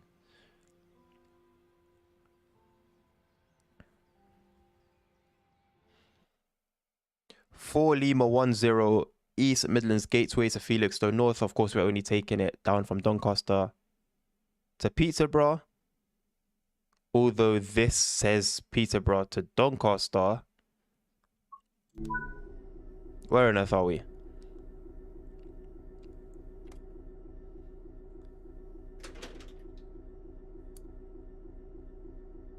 Turn that on, turn that on. Let's get our lights going. Let's get our instrument lights going. Let's put our reverser in, clear that, go to forward, make sure these are all on. And, oh yeah, I forgot about this little bar here. Let's turn high speed on. Fresh air, let's turn that on as well. I don't think there's anything here we need to mess with. Let's release the brakes.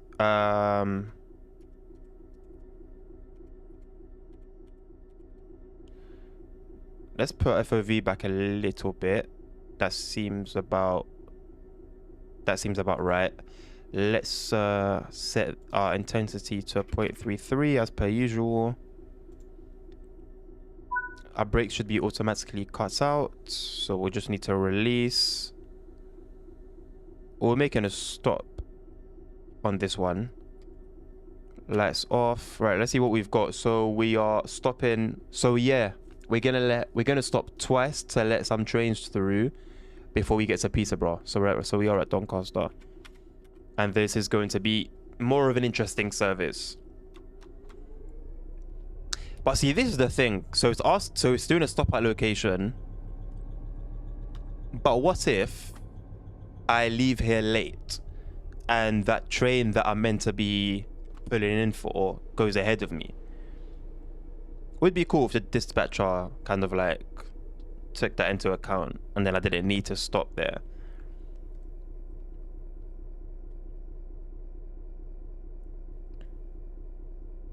I think the biggest L you could take, Punk, was if you on Sandpatch. On Sandpatch, you had journeys that were like 2.5 hours. And if you didn't save, you could lose 2.5 hours just like that. Like, just waste your life. We had something pulling in towards us. There's something in the night. Wait, where is it? There's something here. What's this? Oh, it's a wagon. What? Well, we had a weird reflection. That was weird. We had a reflection of another train. Anyway. Yeah, Sandpatch Grade was brutal, man. Brutal. And say like you didn't know about the save game bug and you were maybe an hour and a half in and you wanted to, you know, very innocently save a game because maybe you had to go and have some lunch or you just had to go to bed maybe, and you'd come back and the save game would be broken. Oh, you know what? Sandpatch Grade, early days Sandpatch Grade was it was character developing, character building, for sure.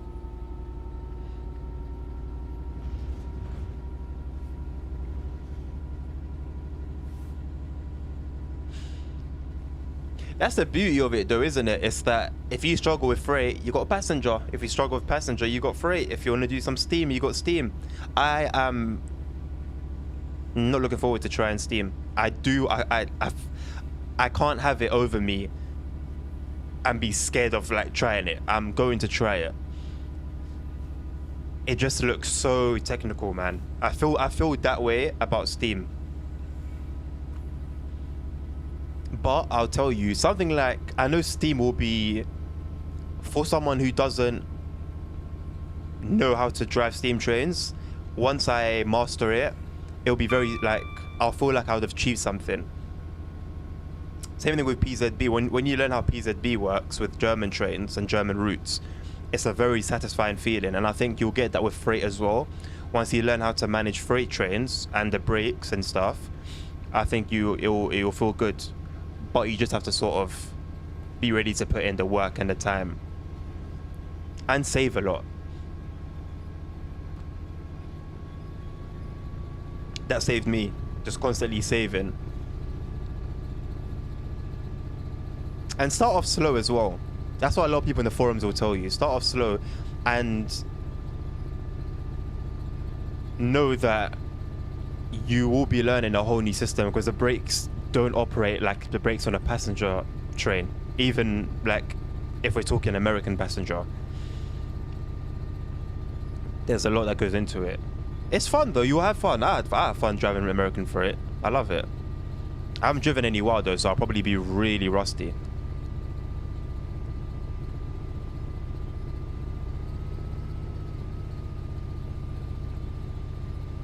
I think I've mentioned this before, but Sherman Hill is one of the hardest ones to master, apparently. I had no issue with it.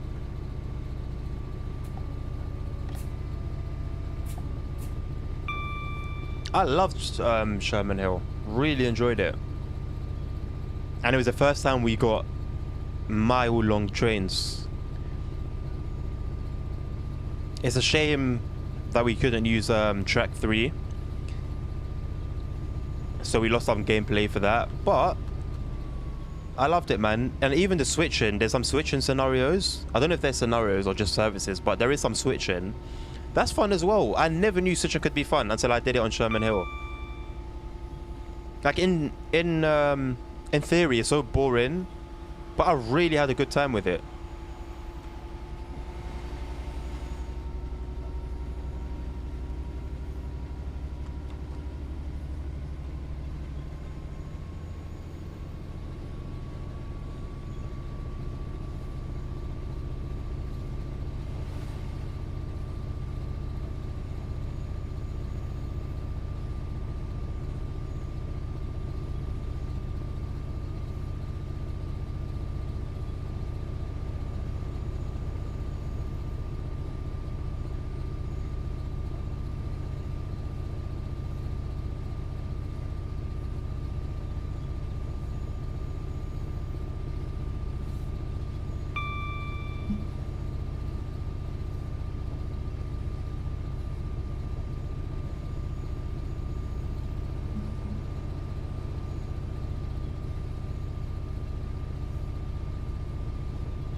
you probably know this already, Pong, but if you want to still like have fun with Freight, and you've got Train Sim Classic, they're very easy to operate on there. So you're gonna still have fun with them, still drive them, and not have to worry about like the intricacies of braking and the more technical physics.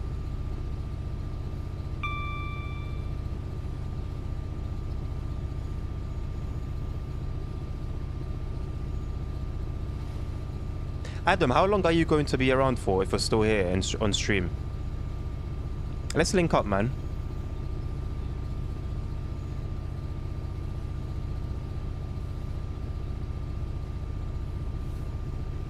I ain't seen you in too long. Actually, let me see, hold on.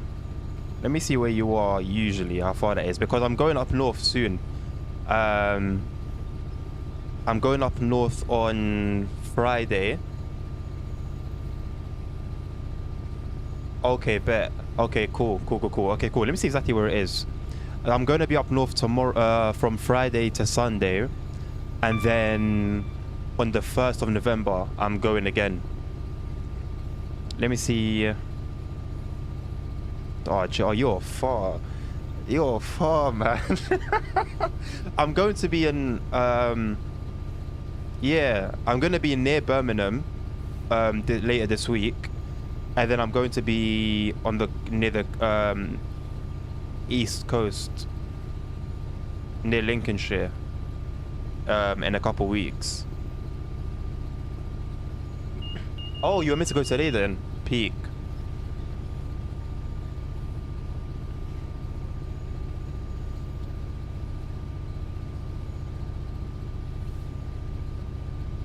Man, I'll have to see. I'm going to be with the missus on both occasions. I don't mind driving up there from where we're gonna be, but I'll have to see what she says. Actually, no.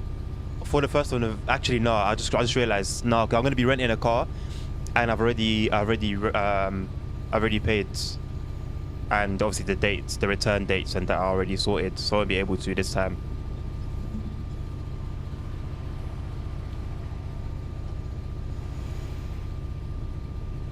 But a time might come soon where I won't have to deal with these restrictions. Hint, hint.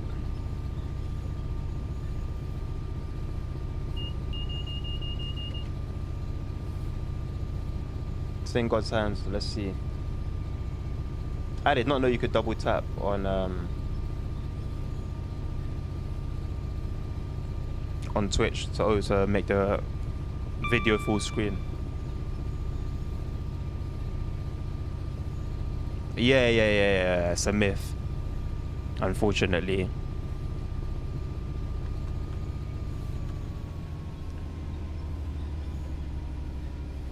I haven't really gone outside London, you know. I've been to Brum once. My boy's missus went to pick up a car, and I went with them.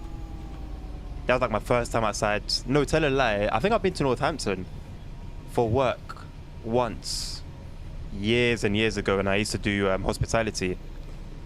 I used to work at Chelsea. Oh, that was interesting. You know, those times were very interesting. I won't lie. I had no clue what I was doing, man. You know when something's not for you? When something is not for you. Hospitality was not for me, man.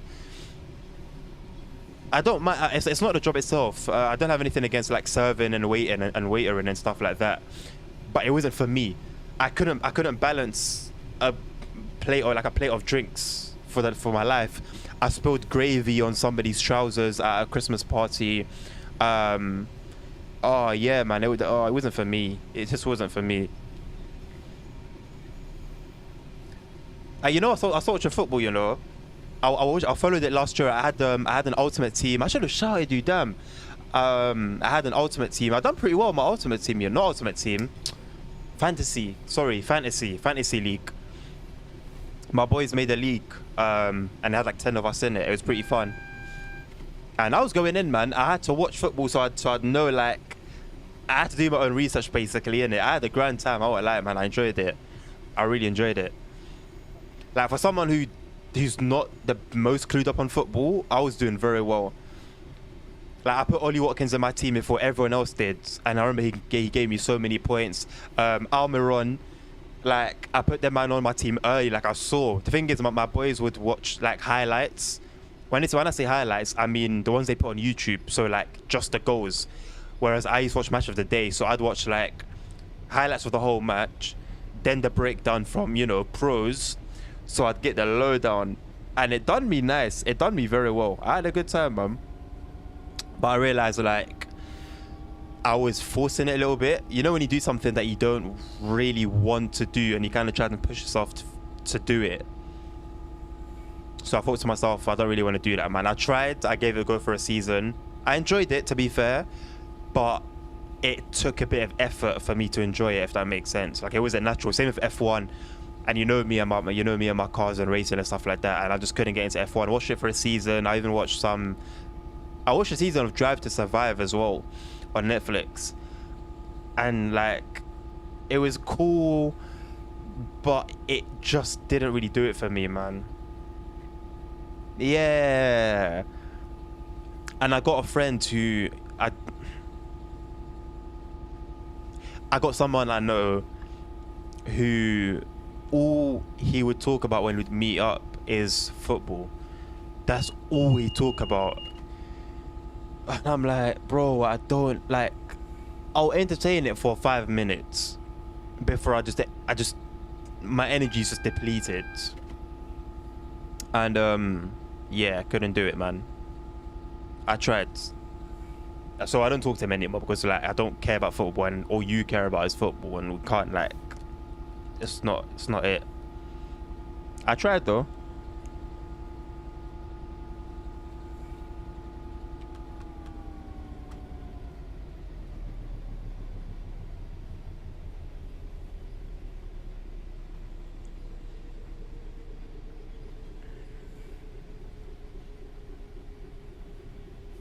He was a good guy, Like he's alright. He's good, but if it's not like women or football, specifically United as well, like when I try and sort of talk about like other aspects of football and other teams and other players, and he would just be like, oh, Maguire, Ronaldo, man, like there's no variety. So I was just like, yeah. So when he'd call me, I just wouldn't pick up the phone, man. I can't entertain it.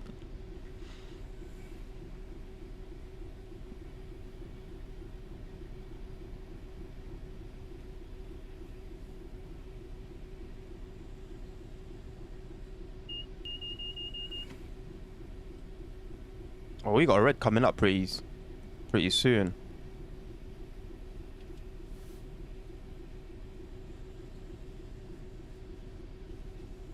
Again, that little thing top right, it only does so much to help,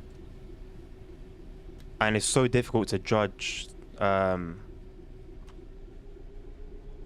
the nighttime.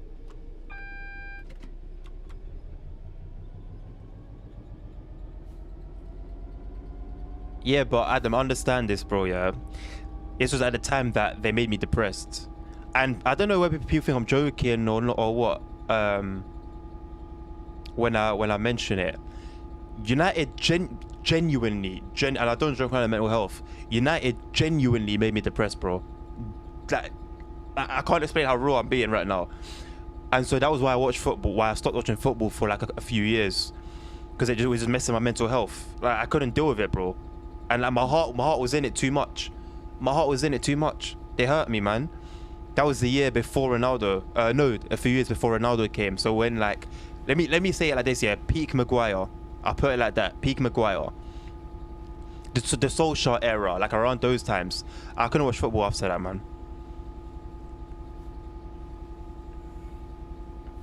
And I'm a realist. Listen, if you're not dead and they hurt my soul to talk about, I'ma say it.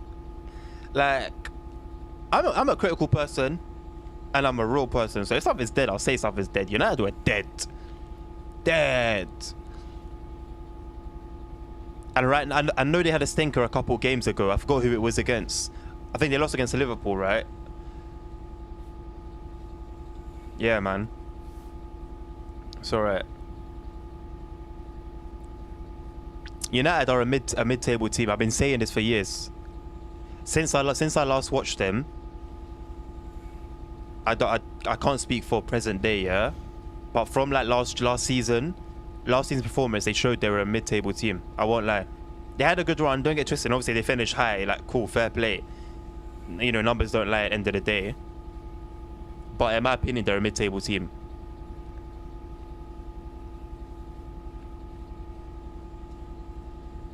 I'll still wear a United shirt though, don't get it twisted. I'll still rock a United shirt. With pride.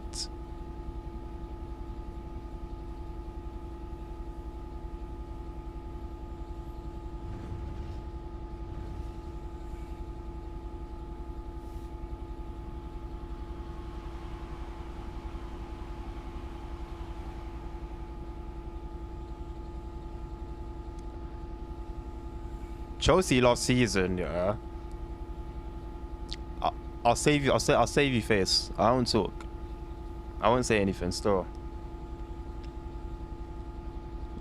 are they still? How are they doing, man? Surely they have to be doing better than at least last season. At least better than last season. Even if they're not doing great, it's got to be better than last season, man.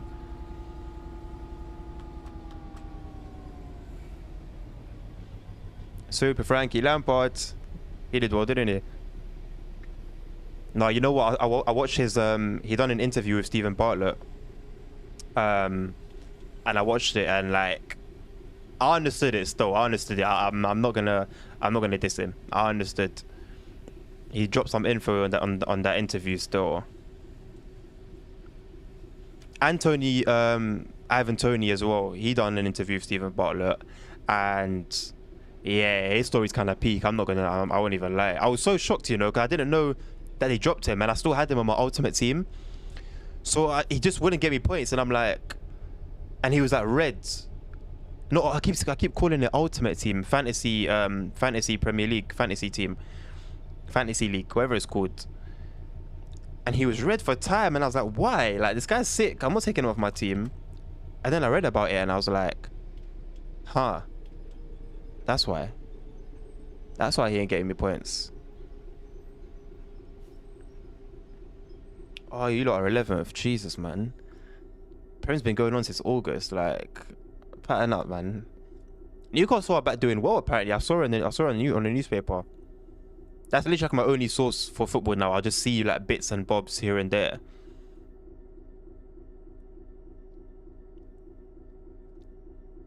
You know how it says there I need to wait here until 9:23? Why? What's the point? If I'm not letting any trains through, what's the point in me sitting here? I don't understand.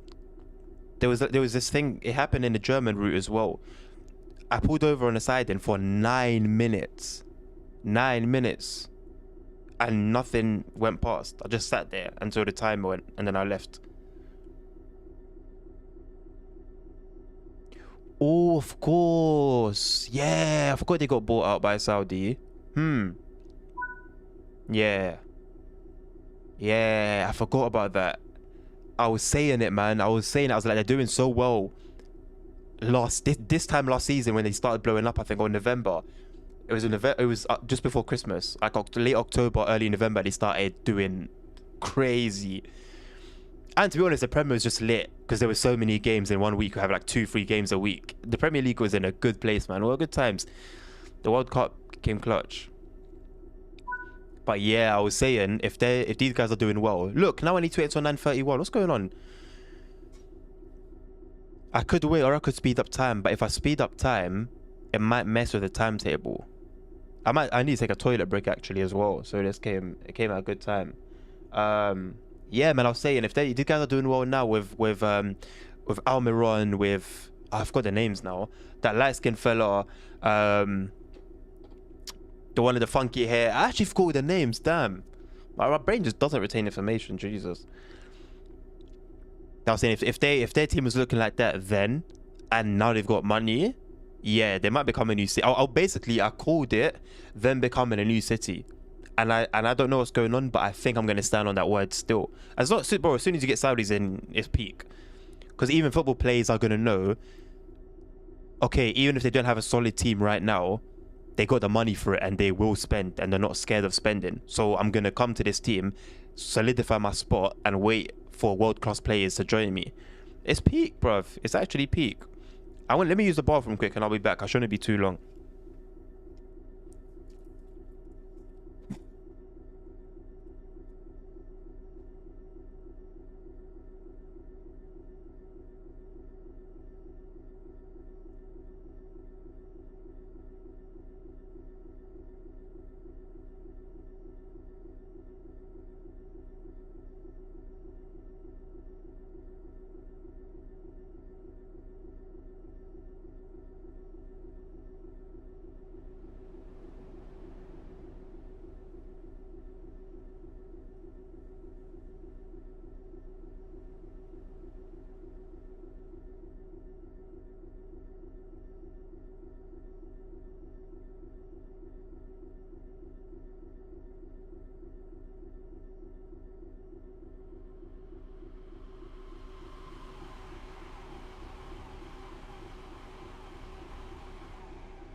All right, we're back.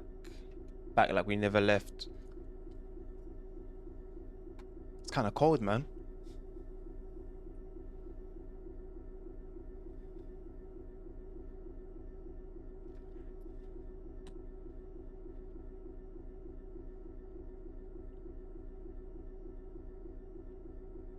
Should have filled up my water bottle, but it's all good.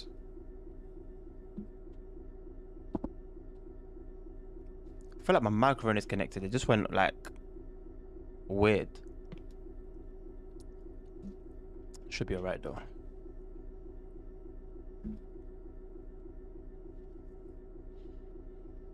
Microphone better be alright, man. It was not cheap.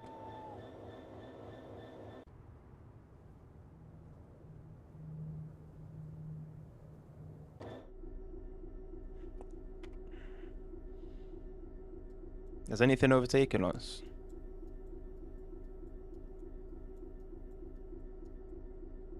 Oh, yeah. Alright, fair enough. Just one?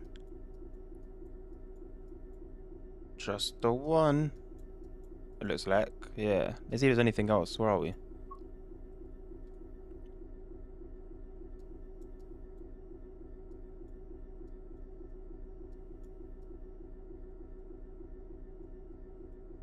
Not seeing anything for a while. It might be. I'm assuming it's just a one. Okay. Well, they still got us posted here like a mailbox.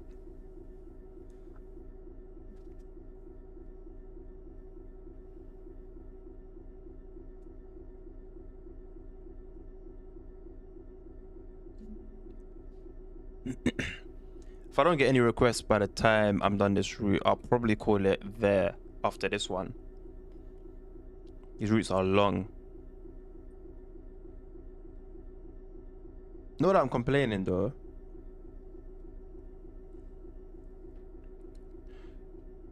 Because you got Flight Simulator.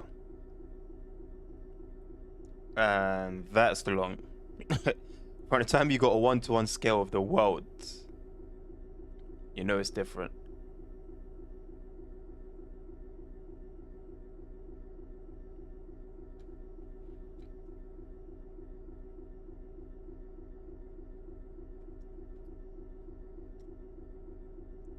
All right, 10 seconds till we're back on the move. I hope we're not going to be spending too much time on Sidens. Don't mind like a few minutes, maybe 5 minutes tops. But like 10 minutes and stuff like that, kind of long.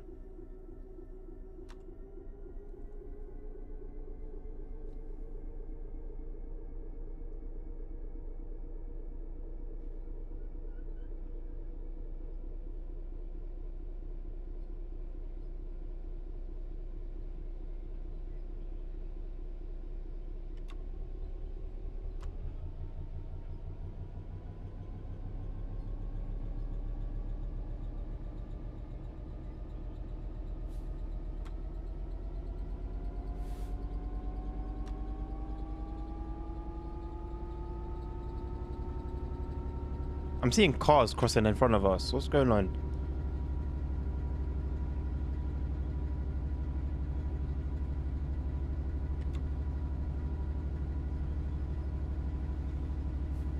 All right, they've stopped now. I'm actually very happy to see that, considering all the bugs with the crossings that we used to have.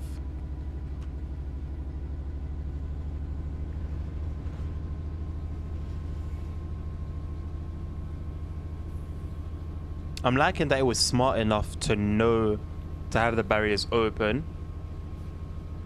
You know, some games it would be a thing where, oh, you're this close to a barrier, so we're putting them down, regardless of what your signal is, whether you're going to be stopping, whether you're going to be passing through. Whereas that crossing actually seems smart. That's the thing, man. These guys, the developers, yeah, they'll get some things bang on, like amazingly right. And then you just see some flaws and you're like, how is that even a thing? Like, how did I even get past QA?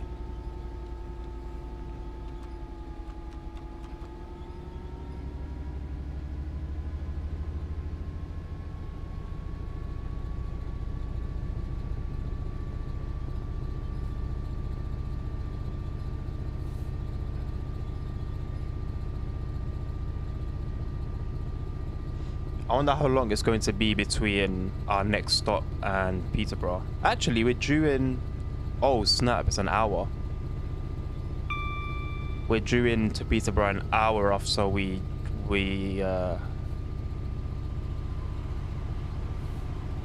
touch our next stop. Okay, that's cool.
I hope that yellow clears up by the time we get to it.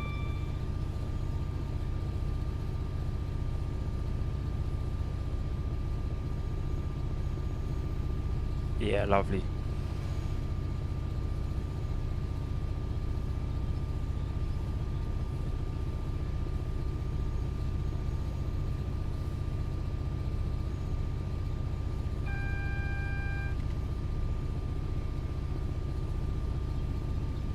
I guess that was for the speed reduction.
Yeah, I started doing it, I think maybe like a month ago or so. I saw a couple channels that do literally the exact same thing that I do and have thousands and thousands and thousands of views, like within days of uploading. And the only difference was that they had the hand cam or steering wheel cam, whatever you want to call it, and I didn't. So I said to myself, well, why can't I do that? It was a bit long to set up, but we got there. I won't lie, I'm contemplating not doing it anymore because I don't feel like it's yielding enough of a result. Maybe I just need to give it time. I don't know. I haven't decided for sure yet, but it's a lot of. So I have to set up my phone because I record it on my old phone. So I got to set up my phone, which isn't even amazing to be honest. The quality could be a lot better. Record it, plug it into my computer, move the files from the phone to the computer, and then when I'm editing it, I have to match the phone footage to the game so that when I turn in the game, my steering wheel is also turned. Like I'm also turning my steering wheel. And then in some of them, I have like a red box around the hand cam, which maybe it's just my editing skills, but it's increased my export time after I finish editing from about 10 to 15 minutes to an hour plus. So I don't use it anymore. So now it's just that camera on top of the gameplay, which is a little less neat, but I don't have much of a choice. I ain't got that time to be waiting. But I don't know, man. Maybe I just haven't given it enough time, but I don't feel like it's doing much in terms of views. But now I'm saying it, I feel like it's a giving up mentality. So maybe I'll carry on doing it for a little while longer and just see. But instead, man, like you put in effort into something. Naturally, you know, when you put effort into something, you want the result of your effort to. You want to see it straight away. But all good things take time. So I think that's it. Cause it's like it kind of sucks that I paid the money, sort of investing in it and making it a thing, and I sort of spent time editing and all of that for it not to have really done much. But I think I just need to give it a bit more time and it'll be good.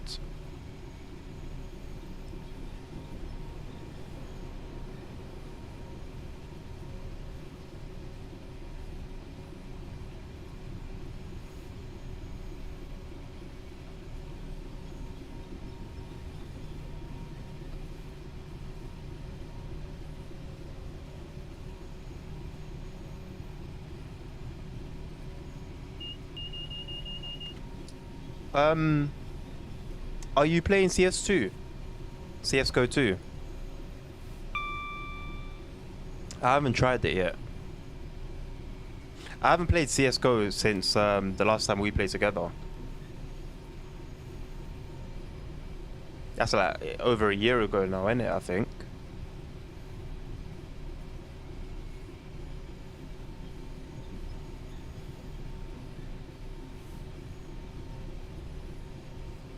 Fair enough. They haven't changed much apparently, so I don't think I'm missing out on too much.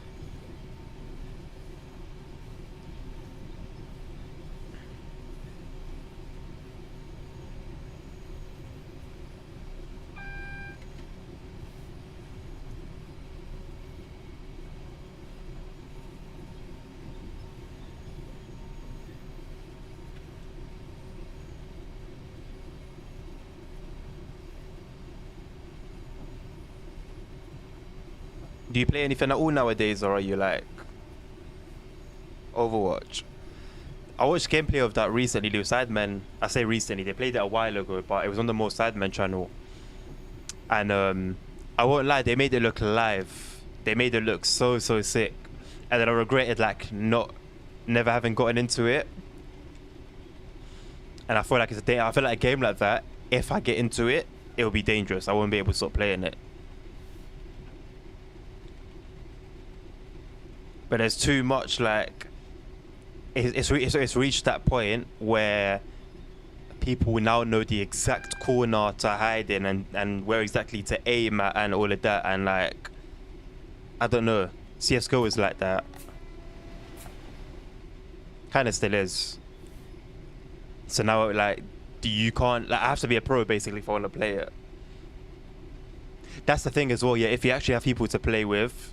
Yeah, that's why I don't play Call of Duty anymore, man. I haven't touched Call of Duty in maybe 6-7 months, and even when I touched it, I played it once, and then before that I hadn't played it in another like 6 months. So in a year I've played it once, and the only reason I don't play it is because I don't have anyone to play it with, and it's not a game, you know, like even Overwatch, Call of Duty, there are certain games, CS:GO, you can play them by yourself, don't get it twisted, it's not impossible, but you won't take as much fun out of it.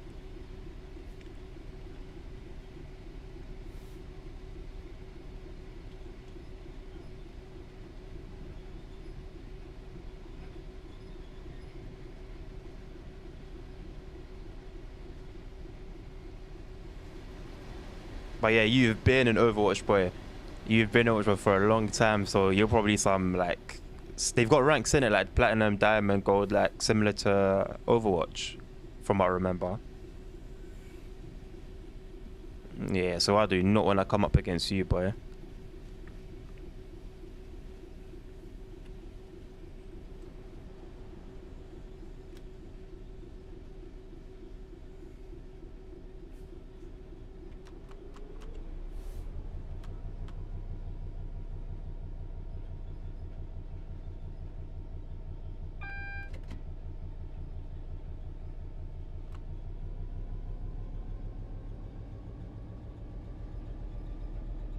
Yeah, I remember anytime I would come yours, if it's not you played a bit, or you dabbled in Call of Duty in multiplayer. I remember you used to dabble in multiplayer, but yeah, Overwatch was from years back. From years back. Now you listen. If anyone says anything about you and Overwatch, refer them to me. I'll give you a reference. I'll give them a reference. I remember I came and like you were banging, and I was like what's this like? And I tried it and I was so dead. I remember I played it, I was so dead. At least I tried, innit?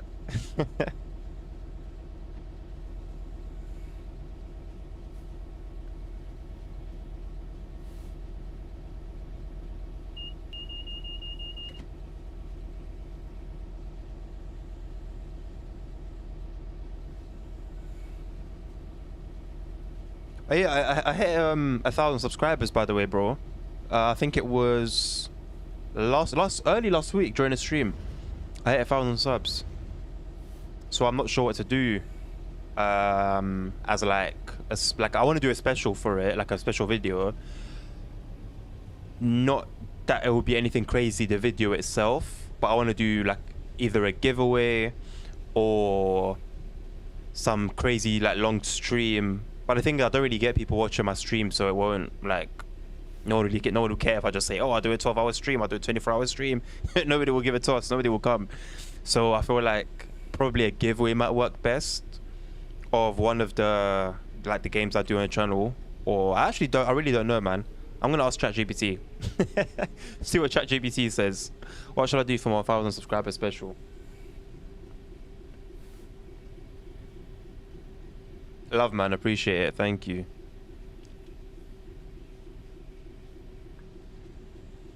Still haven't got enough. I still haven't met the requirements to earn P's yet, but we will get there eventually. Carda, my guy, thank you, man. Thank you for the raid. Welcome. I'm assuming Golnor, Carda, and CISO maybe, right? The whole party. You welcome, you guys, man. I saw you playing Forza earlier, and by the time I was gonna come and say hello, and by the time I remembered, I was already streaming, and I didn't want to like message you, type anything, and then not be able to like hear you guys responding. Yes, the 66. It's about time I done some freight, man. These are really long, you know. I've been streaming for 2.5 hours, and this is only my second route so far. Thank you, Machiavelli. Thank you, man. Seesaw, welcome. Oh no, Project Cars 2. Oh no, Cardo. Okay, how is it? How is it? Before I give any opinions, how is it? Vice versa, man. Thank you.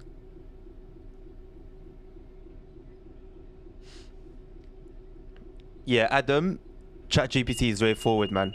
I'm not gonna lie, even with simple things like that. Even for my next, like, if I'm gonna say happy birthday to anyone, write anyone a card, I think I'm gonna go to ChatGPT and say, hey, write me a birthday card for somebody close to me and see what it comes out with. I'm tired of happy birthdays. Cardar, when you say amazing, mate, amazing as in it was like hilarious and it was so bad it was good, or did you actually have, like, was it actually good? Because Project Cars 2, it tested my patience, my man. It really tested my patience, and I was patient with it, really patient.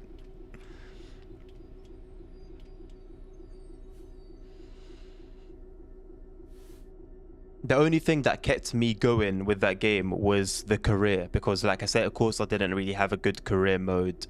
I didn't really have anything else at that time. I wasn't really playing Forza at that time.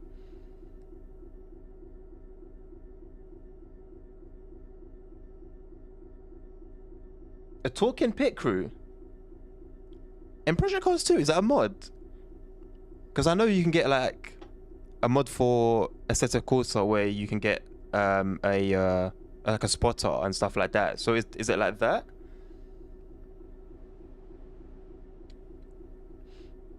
Forza number one for Forza number one. It's debatable. It's the number one game for now. It's the number one game for now. I'll admit that. Yeah, I won't lie. I can't. I want to play every day, but like I need to play some Train Sim mod as well. You know.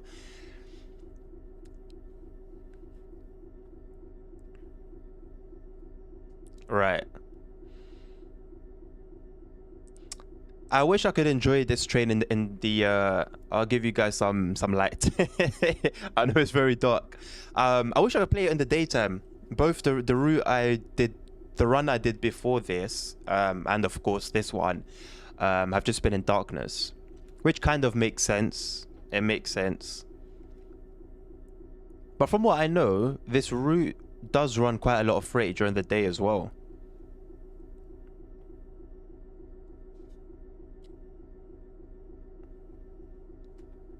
How is your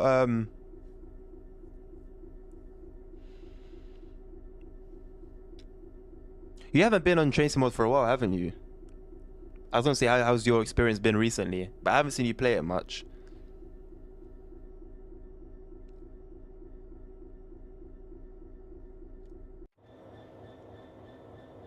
I wish I could show you guys what we've got, but it's just pitch black. Whatever you are seeing right now is exactly what I'm seeing. I just realized my screen's turned off. This one here. I didn't do that. I can't. Oh, it was off. Let's exit that. Okay. I reinstalled, well, not installed, but I tweaked my graphics settings again. So hopefully, the game, well, not right now, but in the daytime it should look better. The thing is, Cardar, when you just play one game by itself, not really a train game to be honest, but something like Forza, the more you play it, the better you get. So that's your advantage. When I saw you guys you guys' levels yesterday, I was blown away, man. I was like, yeah, I've got some catching up to do. I've got some catching up to do. And I don't even think I'll be playing it tonight. I think after stream I'm gonna play some of the crew. What do you think about the crew? Have you guys looked into that at all? I thought I was playing it yesterday and I thought about it and I was like, it'd be pretty cool to like cruise. Or even just do some races. I wonder if we can do like a grand race with everyone together. That would be cool.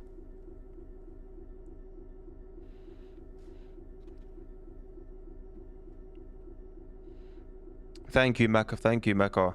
Have a good night, man. Appreciate you stopping by at all. I know you guys were. I know you guys were on for a while. So I appreciate you stopping by. Thank you, man. Have a good night.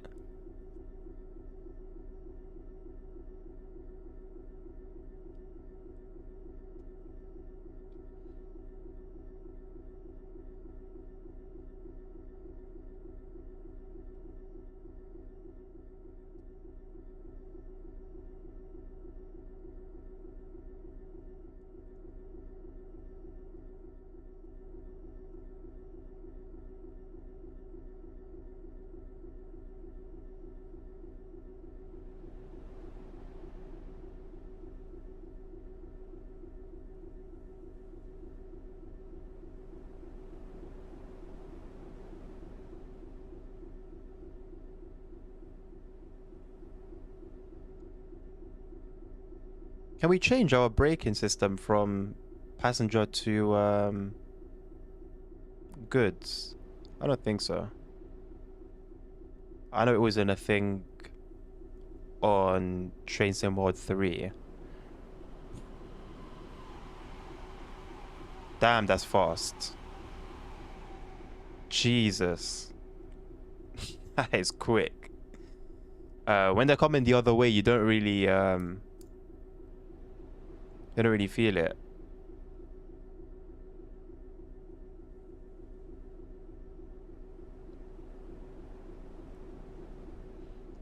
Maybe we can change it over here. No. Ah, yes. Huh. So we good now? Yeah, cool. I actually didn't know that was a thing. Okay. I'm not complaining. Oh yeah, you told me, didn't you?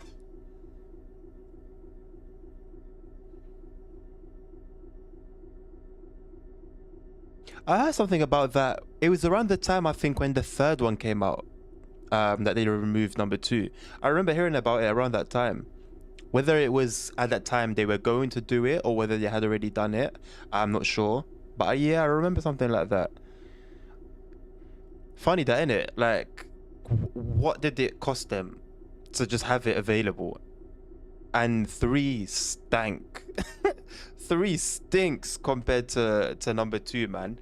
I have my, 2 has its flaws, but it wasn't an arcade game. I would still call it, oh, would I call it a sim? It was close to a sim. It was pretty close to a sim.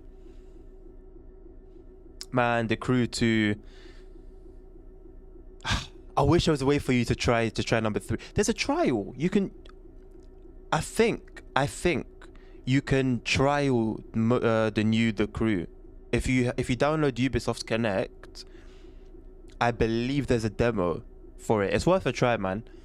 The physics are still weird. You know, the Crew has always had its own physics, like no other game, but it's better.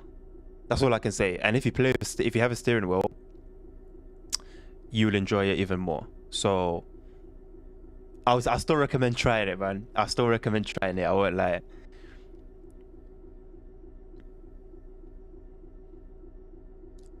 Oh, it's just this week. I didn't even know that. That's completely coincidental.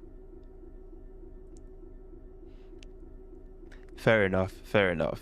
I don't imagine it will be too long. I don't know. The thing is, it depends on the popularity, doesn't it? I don't know how popular they were, man. Like, it's such a niche thing to enjoy. I can't imagine they'll end up thinking to themselves, let's rush to bring this thing back. Back into the darkness we go.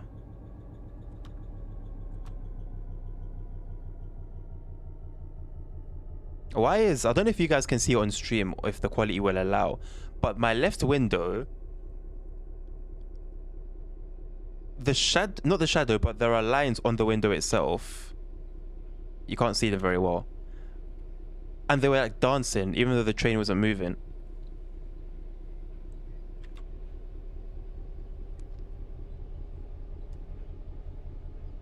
All right, our last hurdle. 47 miles to Peterborough. We've got about an hour. Well, we're expected to arrive there in exactly an hour.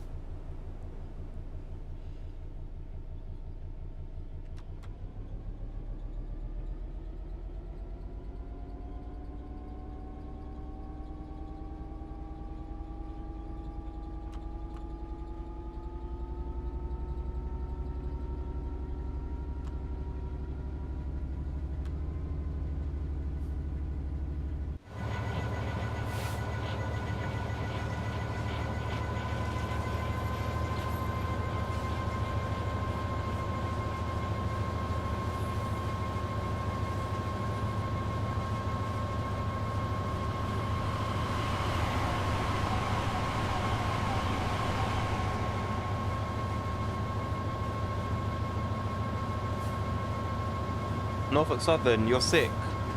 I'm so sorry, mate. Get well soon. I hope you get well soon.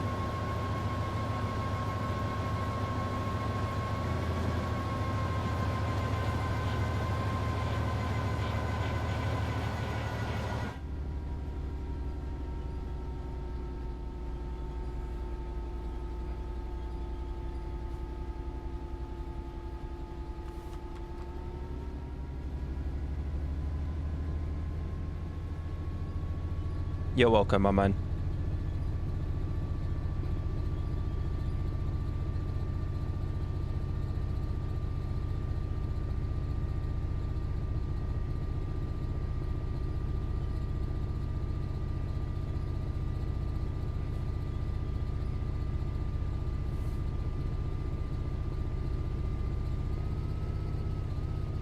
How long have we been going for tonight? 2 hours and 40 minutes. Decent.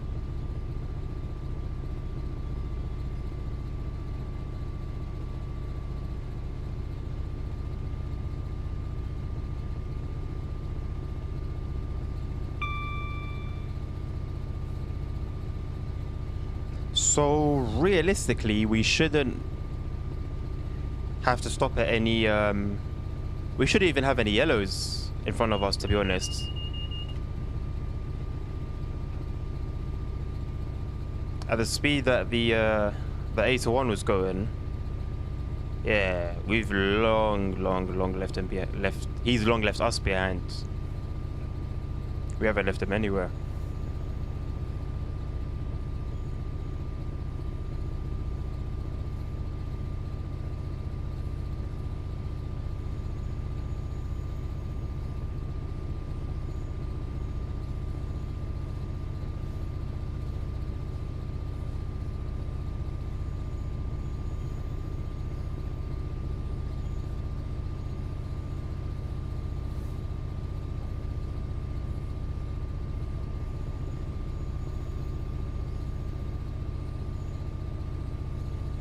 What do you guys think about having like some background music, like some chill background music? I've always thought to myself, I don't want anything to... Like if you're here for trains, you're going to want to hear the trains, right? That's sort of always been my mentality. Because say like this train isn't too bad, but with the like the Azuma is very quiet. You're barely able to hear it as it is. So if I feel like if I was to put on some music, you wouldn't hear it at all.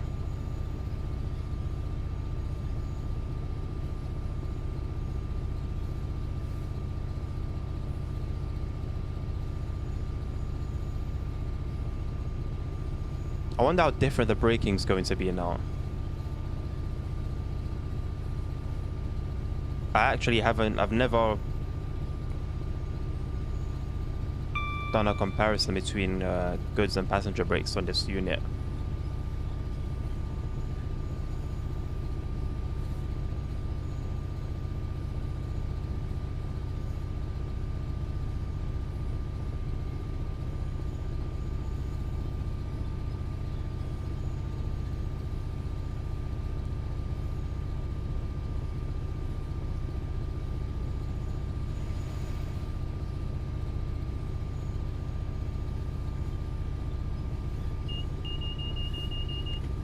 Yes, Carter, yeah. It's on the menu. That's the menu of all the red buttons.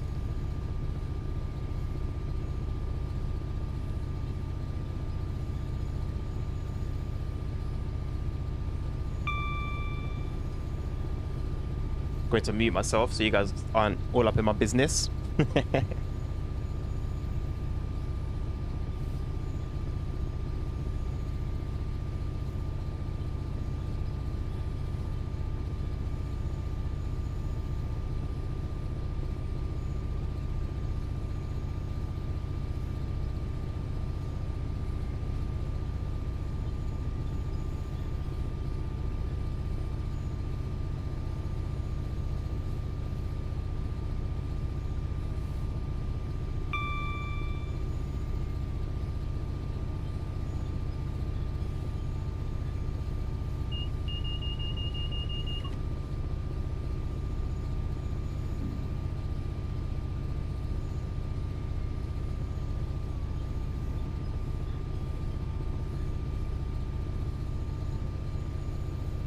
Okay.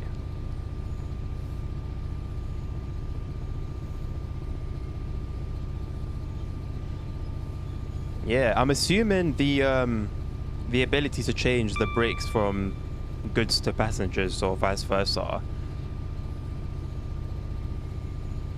In the last SW3, we had a working menu, right? I believe. Was it the RHTT train? Or one before that? I don't remember. But I know a train came with this menu for TSW3, and so I can only assume that you had the ability then. I had no clue, I won't lie to you.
Alright, Adam, man. Thank you.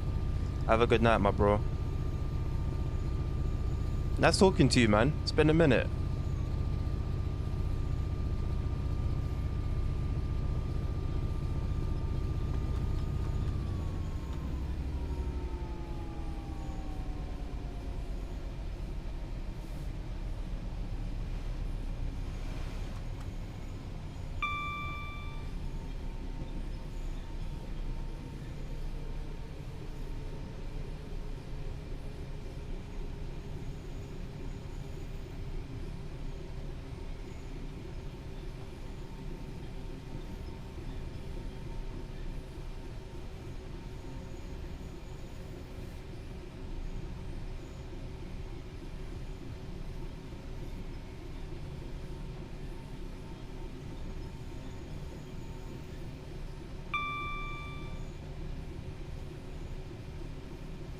Defo, my bro.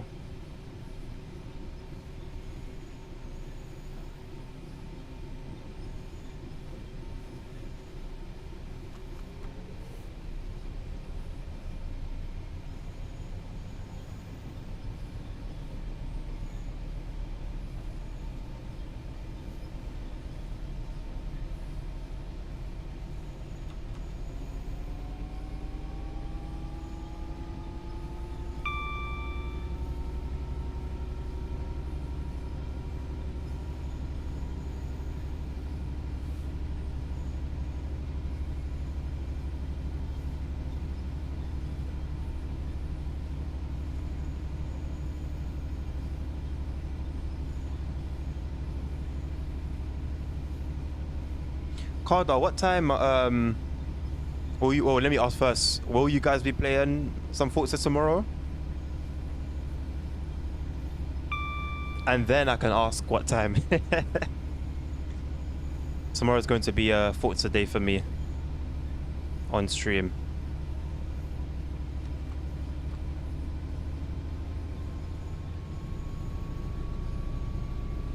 Six Central Eastern Time. Let's see what time that is, so I know what to work with.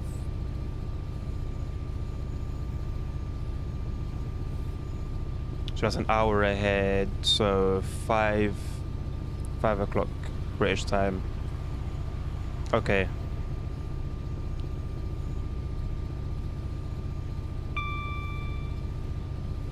Okay, cool. I'll bear that in mind. I think I'll be... Yeah, I'm going to be on from before.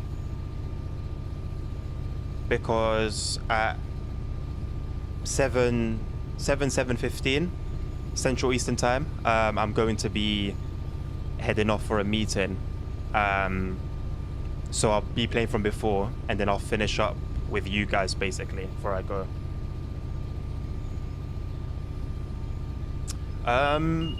I'll be back at around maybe 11 Central Eastern Time, or even midnight, which I think might be a little bit too late for you guys. I don't know. Basically, if I catch you guys still on, I'll join you guys again. But I should, let me not say definitely, let me not make any promises, but I should be on before you guys even start.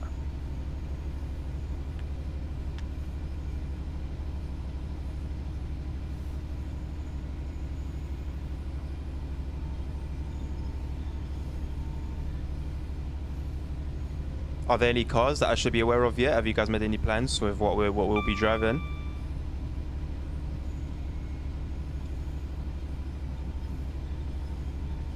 I could be doing career modes. Maybe I'll do multiplayer, I don't know. If there's a car in mind, then I'll do multiplayer and work on leveling up that car. It's such a bummer I didn't get any... I didn't get anything for my efforts yesterday with the Mazda, the Formula car.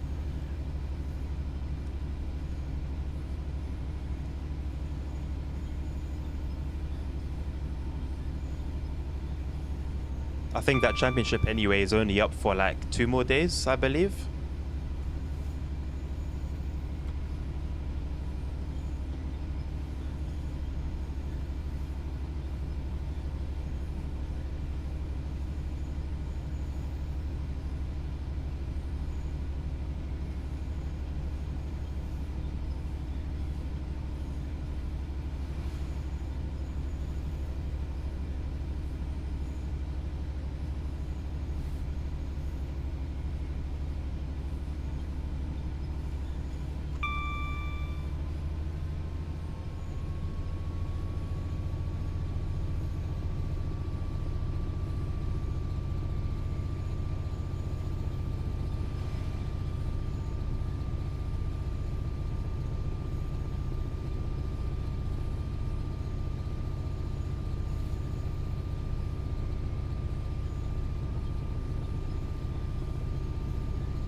Still here, punk. Still here. The same run that you left on, I believe. It's still the same one. But we're at the last hurdle now, the last 25 miles to Peterborough. Welcome back.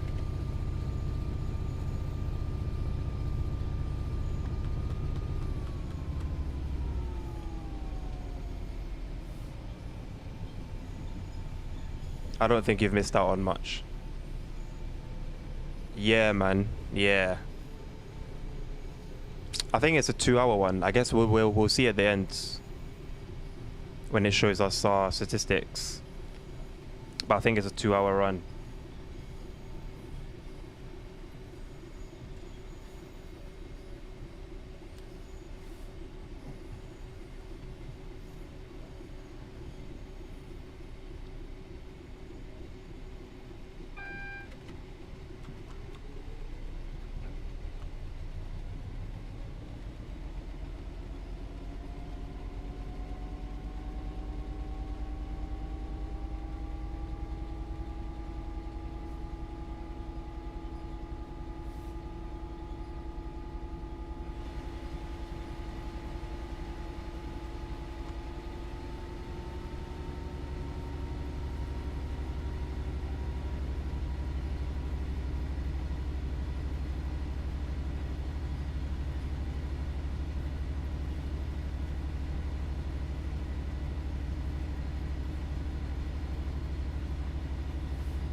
Yeah, this is my last one. Unless like someone wants to see something specific, like a particular loc or a particular route, I'll be happy to run that. But yeah, if not, then I'm alright to wrap it up. I aim to do like a 3 to 4 hour stream every time I stream. So we've been on for 3 hours and 5 minutes to be exact so far. And we've got about just over half an hour to go for this route. So it'll be in line with the schedule. The routine. I don't know what you'd call it. But yeah, the coffee's worn off.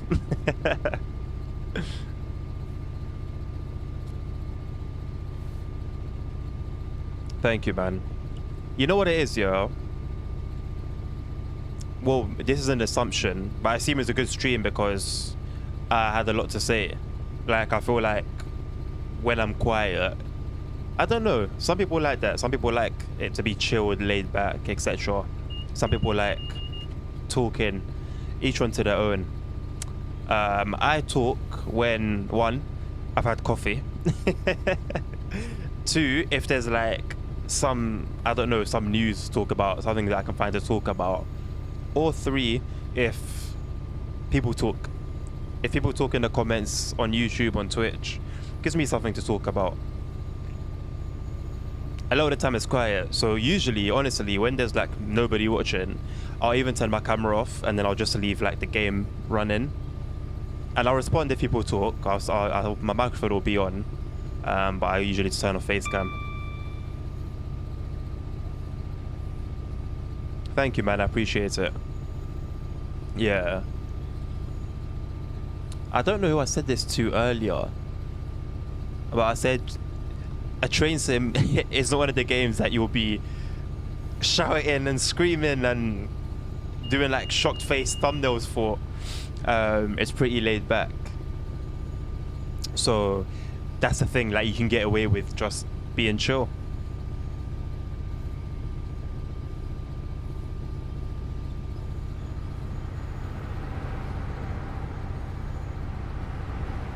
That is the first time I've seen the HST on this route in action. I've seen it in sidings mostly at Doncaster plenty of times. That's the first time I've seen it actually on the move. Yes, Carter, there you go. Midland DLC. You know, I was trying to find the name for it earlier. I had no clue, man. I haven't played it. I didn't play it at all. I only bought it. Call me what you want, but I only bought it for the layer. I don't want to buy a route that doesn't have all the layers in. Like, I like routes to be lively and active and have variety. So, yes, I bought both Glossop Line and Midland Main Line and the 700s just to layer in for this route. But if somebody wants me to play them, they're there. So there's that, I guess. They're available.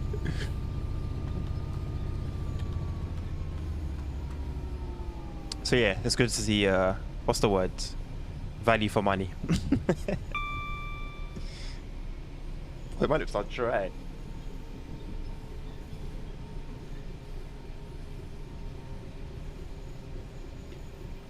My lips are dry as hell.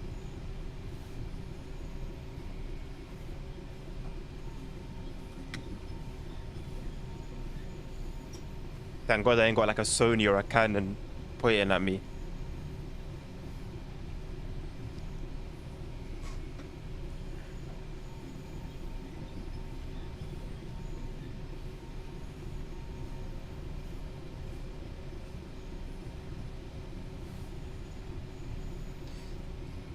Really? Cardo, I didn't. You know, I have no clue how the layering and stuff works in Train Sim Classic. Shall we slow down a bit? I thought the train might slow down on its own. Let's give it some assistance. Yeah, okay, custom scenarios, yeah, that makes sense, yeah. That's what sold that game, man. Scenarios were easy to make. There was so much variety in trains and routes. Oh, man. And especially like when you could combine... It was possible to get Edinburgh to London in one package, wasn't it? That's what sold that game, man. If Train Sim World ever gets to that level of... Like, I know obviously the editor's out, but... If people get... When people get the hang of it, it's going to be different gravy. Yeah, that train's cool. It's different to the one that came with Great Western Express, that high-speed train. It's not the same. It's got a different engine. The outside is a little bit different. The inside is different. So it's not like it's the same train with a reskin. So yeah, man. It would be cool. The last I heard of the route itself, though, was that it was quite buggy. I know they're working on a big patch for it. But you're on PC, though, so you'll be alright. If you're happy using mods. If you're happy to use mods, there is a mod for it. I don't know if it will work for TSW4. But for TSW3, there's a mod that overhauls the whole route. That's how bad it was. That route was messy, man. I don't know if you knew the story behind that route. Or just that DLC as a whole. But it was messy.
Thank you, Cardar. Have a good night, man. It's always a pleasure having you around. Hopefully speak to you tomorrow. Have a good night, man.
I really wish the main distance to the marker, so for example 11 miles, I really wish it was done by like actual track distance rather than just as the crow flies. That's why sometimes when you're doing, it's especially evident when you do freight runs, you'll see that the distance to your next objective, it's like you get closer to it, then it gets further away, then it gets closer, then it gets further away, as you like wind down a mountain pass, for example. And what's weird is that they've got it nailed down for stuff like signals and the next speed limits.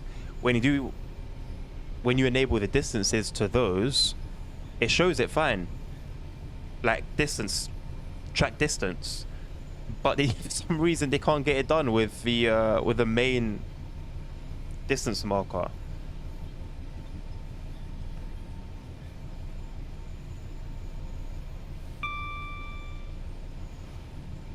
And I feel like it's one of those, in theory, simple things to do, the same way like to add station names or siding names on this map. In theory, it should be easy to add them onto here. But I remember Matt talking about it, saying that I think it was for TSW3, he tried them and not with the distance thing, but with the map, station names on the map. And it was a disaster. Apparently it messed up like the whole game. Why? How? No idea. So yeah, in theory it's an easy thing. In practice, apparently not.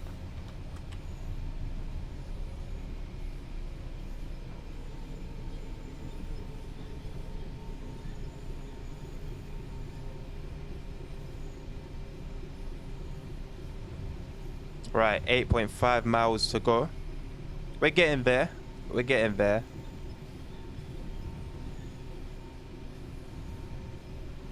We're expected there in 20 minutes. I don't think it's going to take us 20 minutes to get there. 22 minutes to be specific. But let's see. Maybe we'll come across some danger signals. Maybe even just some yellows. That could hold us back a little bit.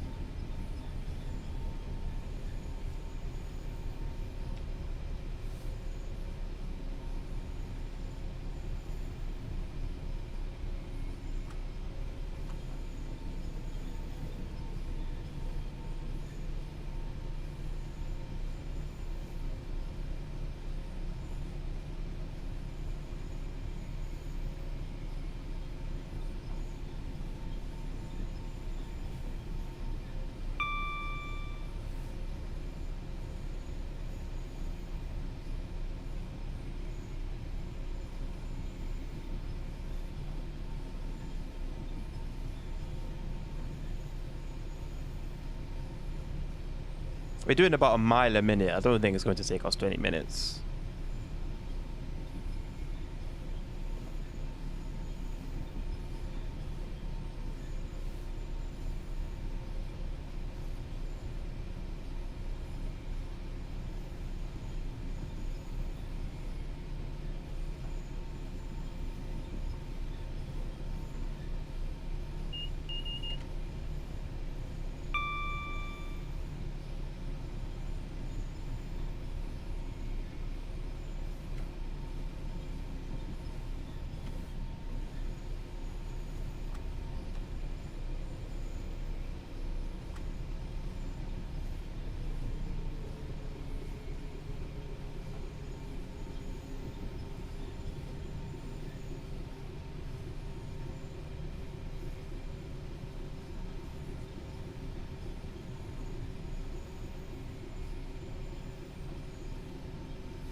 Maybe this will give me a bit of energy, Punk.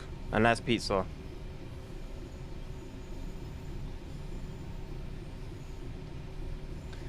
If not, then I'll probably sleep a lot better.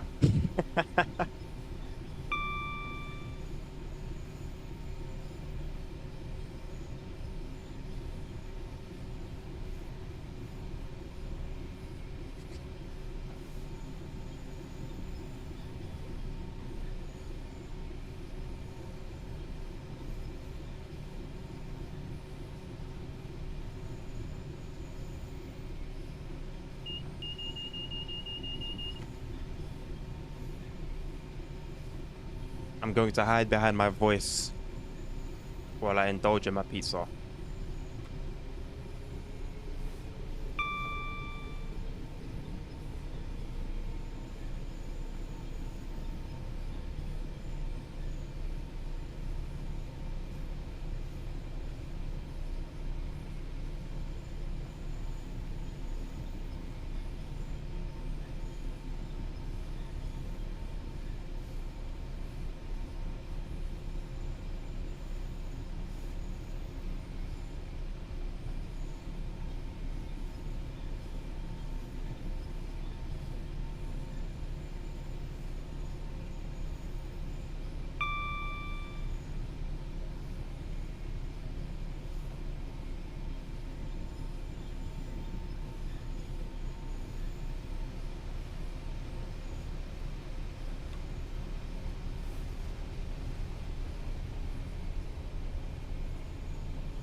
I went really heavy on the brakes there.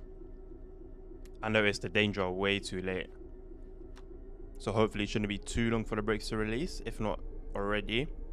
And we'll continue the last 1 mile. To pizza, bro. I'm still enjoying my pizza.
All right, we're back. We're back. We're back. We're back. We're back.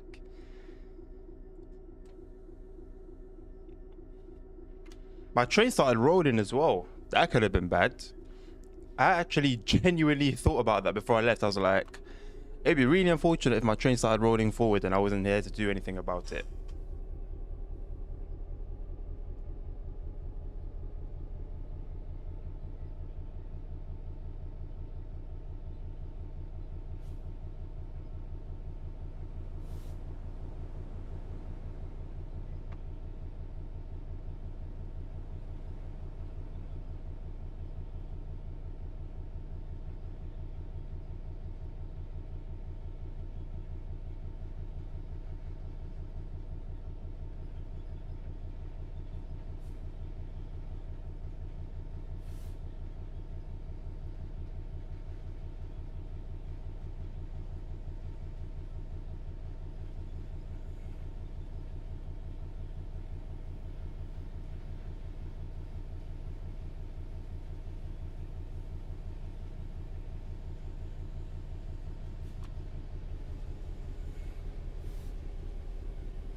Ooh, right beside a 158.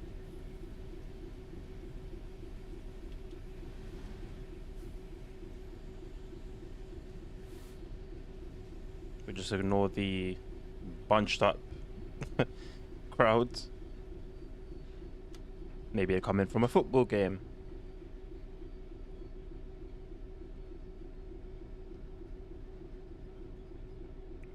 I do love the detail that's gone into Peterborough Station.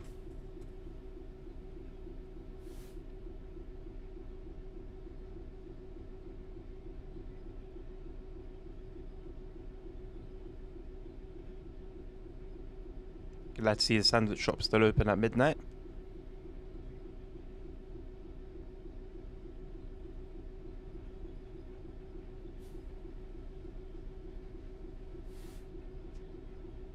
Let's get my face back on, shall we? As we come to an end.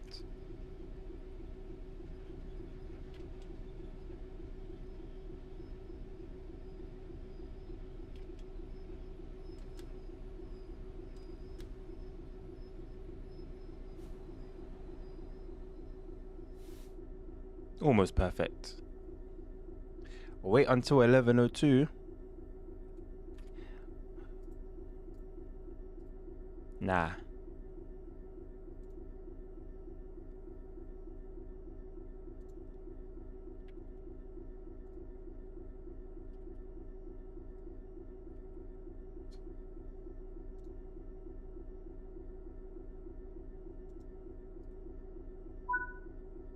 That's how we do it. Can't get past this one though. I don't know what exactly the timing is. Or maybe it will make us wait all that time. And then maybe I'm not as smart as I thought I was.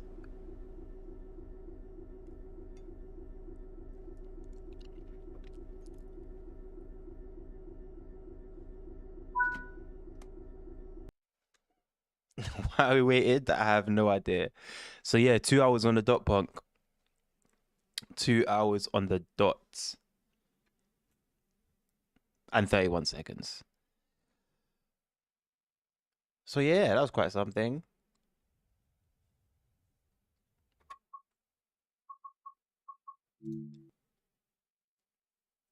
Theoretically speaking, how long would our nice next one theoretically speaking, how long would our next one have been?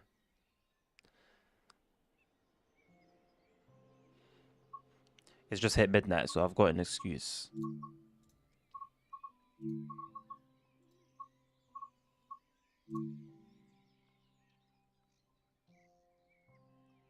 Okay, it's almost 2 hours. Ooh, almost 2 hours. And then the one after that is over 2 hours. How about the last one? All right, this one ain't so bad. The longest one here is an hour and a half. That's all right. Okay. Well, that is it for today. Or is it? Okay. Yes, that will be it for today. Thank you so much for being a part of tonight's stream. Thank you for all your conversations. It's been a pleasure having you all here. I will be streaming tomorrow in the early afternoon. Couldn't tell you what time exactly, but hang around and you'll catch me. I hope to see you all very soon. Thank you very much for being a part. Have a lovely night, morning, or afternoon, depending on where you are. And hopefully I'll see you soon. Take care.